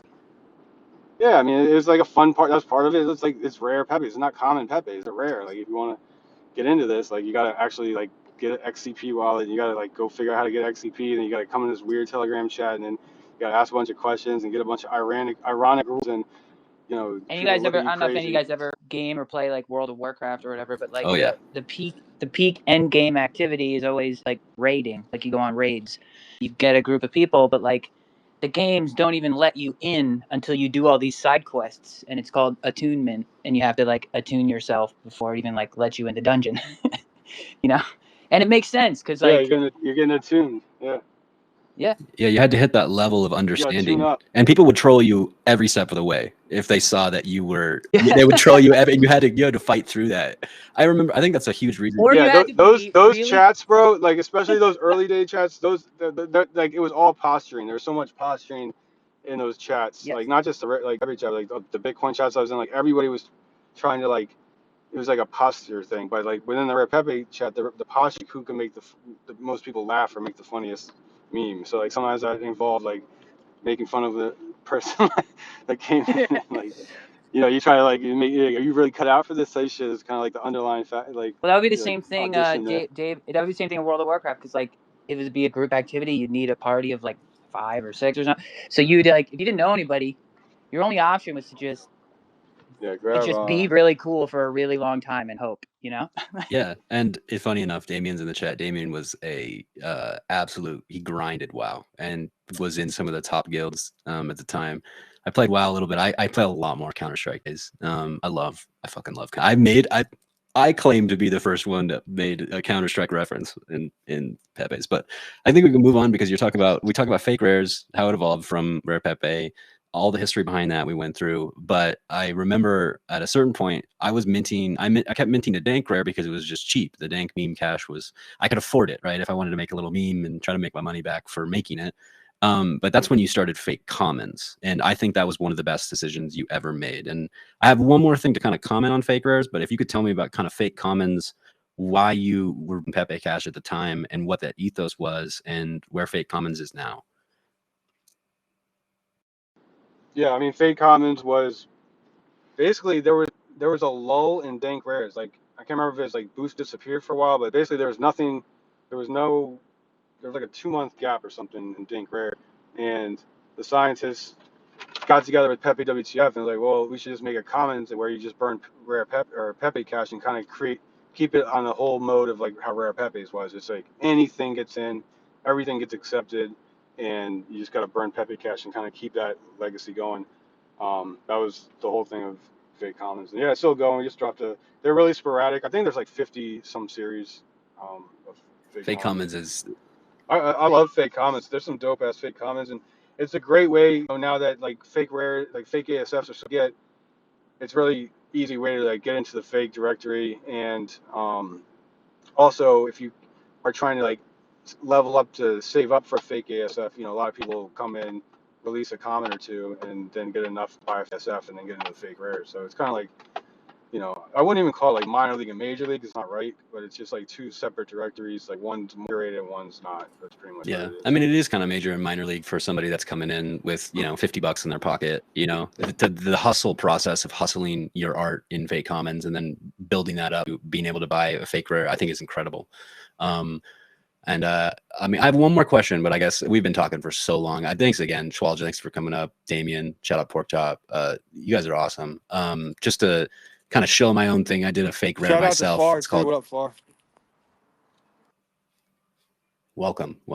I did a fake rare recently. It's a big risk for me to do it, but I put as much work as I could as possible. It's the most work I've ever done for a token in my life. It's pinned up there. It's TIMELINEXCP. It includes an 18-minute documentary in the token that goes over a lot of what we mentioned. It goes over it pretty quick though, so you're gonna have to do your own research and dig deeper if you want to learn more about the lore. But not only does it include a documentary in the token, it includes research that I've been researching for about 2 years in a interactive infographic in the token. So you can click full screen and it's 10-year timeline of all the research I've compiled so far. And there's more to be done too. So the more that I learn and the more that I add research to it, it's going to update in the token. And my whole thought is that, hey, if you want to, people in the same way that if you want to learn about Pepe history, you just go to Skrilla's card Pepe history and you get a nice quick learning of it. If you want to learn about Counterparty, you can just go to that fake rare TIMELINEXCP and learn about it. And you don't have to pay anything. You don't have to buy anything. You can just go. It's all published for free. It's there, and you can learn about it. And if right now I'm doing a drop where if you do want to buy it, it directly helps more research and just supports me. And if you do buy it on Scarcity, where it's live right now for the next 10 days, is you get some physicals associated with it. So I printed out the timeline on a big 1/1 canvas. I did some of the token projects on like a coffee mug that are super scarce, 1 out of 5. I'm a gamer, so I did a big gamepad, like one of those massive big ones for 1 out of 3 with the whole timeline on it. They also have little QR codes on it, so you can, if the timeline evolves in the future, you can just hit the QR code, boom, it takes you to the research, so you can see how it evolves. I thought that was really, really dope. And so anyway, with that's just shilling the work I'm doing right now. If you're enjoying the space, if you're enjoying the conversation, if you're looking to get into the history, it's dense and it's interesting and it's important. And I did my best to try to get it out there so everyone can learn about it. And but anyway, the last thing I want to talk about, because we've been going for so long, I don't want to keep you here all day. Plus, if you guys don't know, good friend of ours, Kane Mayfield, is dropping a massive project on ordinals, and I kind of stole Rare Scrilla from that space to do this. So the last aspect I want to talk about is Ghostface and how he came into fake rares, the Ghostface kill a set, and that people don't realize this about the Ghostface fake rares is that when you own one of those cards that has this music on it, it says in the description that you own the rights to it. So if I was to go out and make a, you know, Target commercial or some sort of commercial and I use that song, I have full rights over it. And that's incredible. Can you tell me about that process of how like Ghostface Killah is just regarded as one of the most influential individuals in hip hop of all time, and how did he get into fake rares, and what was that? Were you incorporated with that process? No, like that was the same thing. Like I said, like people bring people in because they have fake rares. So that was Jimmy and Jason Williams had contacts with Ghostface, and they pitched him the idea of doing fake rares. And you know, they hired me, Hansel, and Indelible to do the card art. So they just get, you know, we got paid very little to do the card art, but did it because me, you know, getting Ghostface, one of my favorite rappers, into fake rares was like ideal, and also you know, just the lore of it. So you know, got paid enough that it was worth it anyway. So don't get it twisted, but it wasn't like, you know, it was basically just a commission piece again, like we were talking about it. So yeah, Ghostface, like I think with the rights for that song, or you can use it anywhere digital. You can't like resell it on like iTunes or anything, but Yeah, you of can course. use it otherwise. Like you have like digital rights to it type thing. But yeah, you know, we did an ordinal drop too last year. Jimmy hit me up and asked me to do the art for it. That's how it works. I think that it's just, That same thing with like Smith, like Tech from Smith and Wesson did a card. Smith and Wesson's like a classic, like '90s, 2000s hip hop group from New York, and Kane like hit him up and you know got Pork Chop to do the art for it. And so you know, certain people come in different ways. Qbert, when he come in, he'd do his own art and make his own. Him and his partner will make the dispensers and do it all. Like just different levels, like how people are participating in the case. Really, my God, it's a shame that Qbert hasn't even been brought up yet, because that's the influence that you had for DJPEPE. And yeah. I really can't stress enough like how amazing it is to meet Qbert at NFT NYC, Pepe's in Paris, and then again in NFT NYC. Dude, he sells out like theaters and entire stadiums, and I think it's so awesome. He's such a cool guy too. He's so down to earth and awesome, and a big science fiction nerd, I found out. But Qbert, I can see. Have you seen the recent posts on Qbert? I follow him on Instagram, and he does like some of the recent posts he's been doing is that card format, you know, that trading card format with these really interesting kind of like alien type symbols and masks, and really taking that and just like really embrace it. And I find that to be incredible. That like if I was a Rare Pepe artist and I don't know, made a Rare Pepe about, I don't know, like Richard Linklater or like Wes Anderson or I don't know, some filmmaker, and they were like, this is awesome, I would love to be a part of. That's so fucking cool. That's so influential. And there's like layers to how much that influence like gets ingrained, is because we got into it because of Bitcoin and the ethos of Bitcoin, decentralization, direct art sales for artists. And then you're referencing these kind of pop culture, or, you know, popular culture, not like pop, but like icons, and then they're interested in it now. And now you like, and the names that you just named off, these are like, you don't ignore the fact that Ghostface Killah or Qbert is a part of this. It becomes, in my opinion, a lot more broader cultural, you know, revolution in the sense because of that. And I don't think people realize that yet. I don't think people realize there's something, and I'm going to ramble here just because it's my own, and because you can talk about Qbert in that relationship, but in my opinion, like in my life, I've like taken photos for like local bands. I've got into places that I think are like so culturally relevant, either local or around me. And I swear to everything, this space is so much more poignant and interesting to me. It's not that the other spaces aren't cool. It's just that there's something about blockchain, Rare Pepe, HNFT, and what is continually going on that for me feels like something I yearned for when I studied the 1960s. And like this entire change, I straight up Scrilla 42069, like turn my memes up, like, or the idea that it went kind of viral, like the kind of meme you did on Skibbity went like viral on TikTok. And like, I don't think people are like really have latched on to this cultural change that's happening with memes. And like we've talked about this before, it's like, well, if you make a meme, whether it be a, you know, a counterparty token or a pump.fun token or whatever it is, and it becomes like a centerpiece, right? Chill Guy or Peanut, right? there's something that's changing. There's something about that that's like really changing people's perspective on what money is, and it's also, you know, onboarding them to the idea of decentralized currency. But anyway, my original question, and I rambled over it, was Qbert. Tell me. Money is energy, not US dollars. Yep. Yeah, that's the ethos of Bitcoin right there. But Scrilla, talk about a little bit about Qbert and that, you know, like him seeing the card and embracing that and like really getting into the scene. Yeah, I mean, that was crazy because, again, like, I met Qbert through the DJPEPE, like 2020 or so. Like, I was talking to his manager about something. His manager was doing something on blockchain. I think he was into blockchain. And, you know, I was like, yo, does Qbert know that there's a Rare Pepe of me? He's like, yeah, man, he fucking loves it. Dude. He's da-da-da. And so I was like, you know, he introduced me. I was like, yeah, I want to give you this DJPEPE. This is fucking you, you know?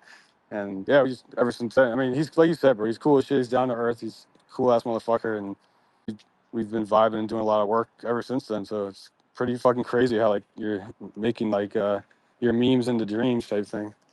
I find it incredible. Like Kane talks about it a lot in the last NFT NYC last year. We were sitting at PubKey and he's like performing in the back of PubKey, and we just have like 2-3 tables of people chilling. And I just look over, I'm like, this is like where it's at. Like this is like a private party with Qbert playing with us, and that playing for us, and then hanging out. And like, oh man, there's something about this space that I think is so worthwhile and worth more to me than like a lot of other things that I used to be interested in. I think that's why I did searches. I didn't choose to love this space. I just ended up, it just came naturally. It was just, I can't not love everything about this. It changed my life, to be honest. And that's why I want people to know that. I want people to learn how many lives it's actually changed along the way.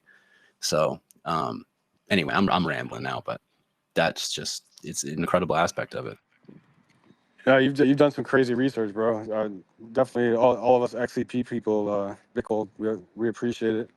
It's fun to kind of like go back and look at some of that stuff because it's so hurried sometimes. Like blockchain world, you know, like 1 week is like a year, especially if you're like zoned in the trenches. Like it's crazy.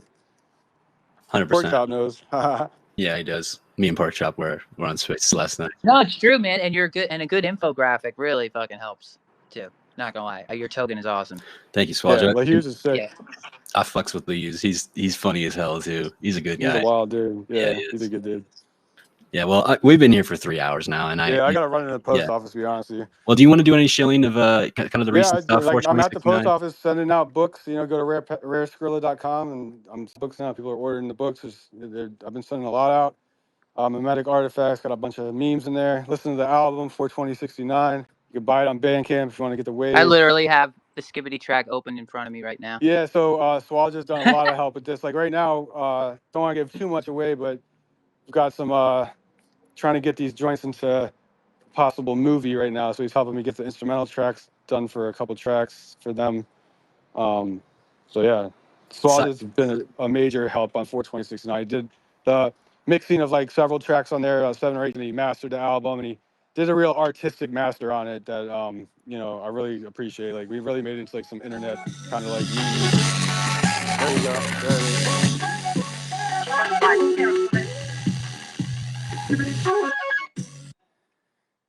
Yeah, before you go, yeah, 42069 is very, very cinematic. Me, everything is fake. I write scenes sometimes. Ooh, and that fucking song, man. And I don't want to give away too much, but I think. What's wrong? What happened? I swear, why? Chill out, man. Yeah, you're good. We should let him go. He sounds busy, but yeah, no, I'm really. Yeah, let me get out of here. Sorry, guys, but yeah, that's my shilling and Kane's album on Ordinals, and I'll talk to you guys later. Thanks, Dave. Cheers, man. Thanks for coming by. Yeah, well, we'll just close out the space a little bit. If you guys enjoyed this talk, if you're listening to the recording, I'm actually really excited to go back and I want to do some clips of and kind of what was said here in this space. I want to definitely share across the space and maybe make these little video edits. But if you enjoyed the space, I have a fake rare, which we talked about. TIMELINEXCP goes through all the history. All the history is public, includes a documentary. I'm not sure if anyone's done that before on Counterparty.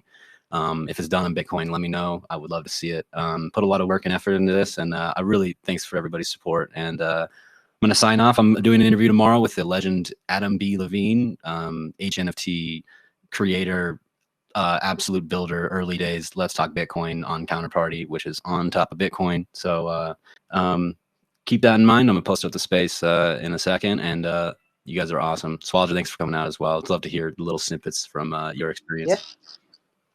Good to hear you, Dave. Thanks. Hell yeah. Well, have a good one, guys. I'll see you tomorrow.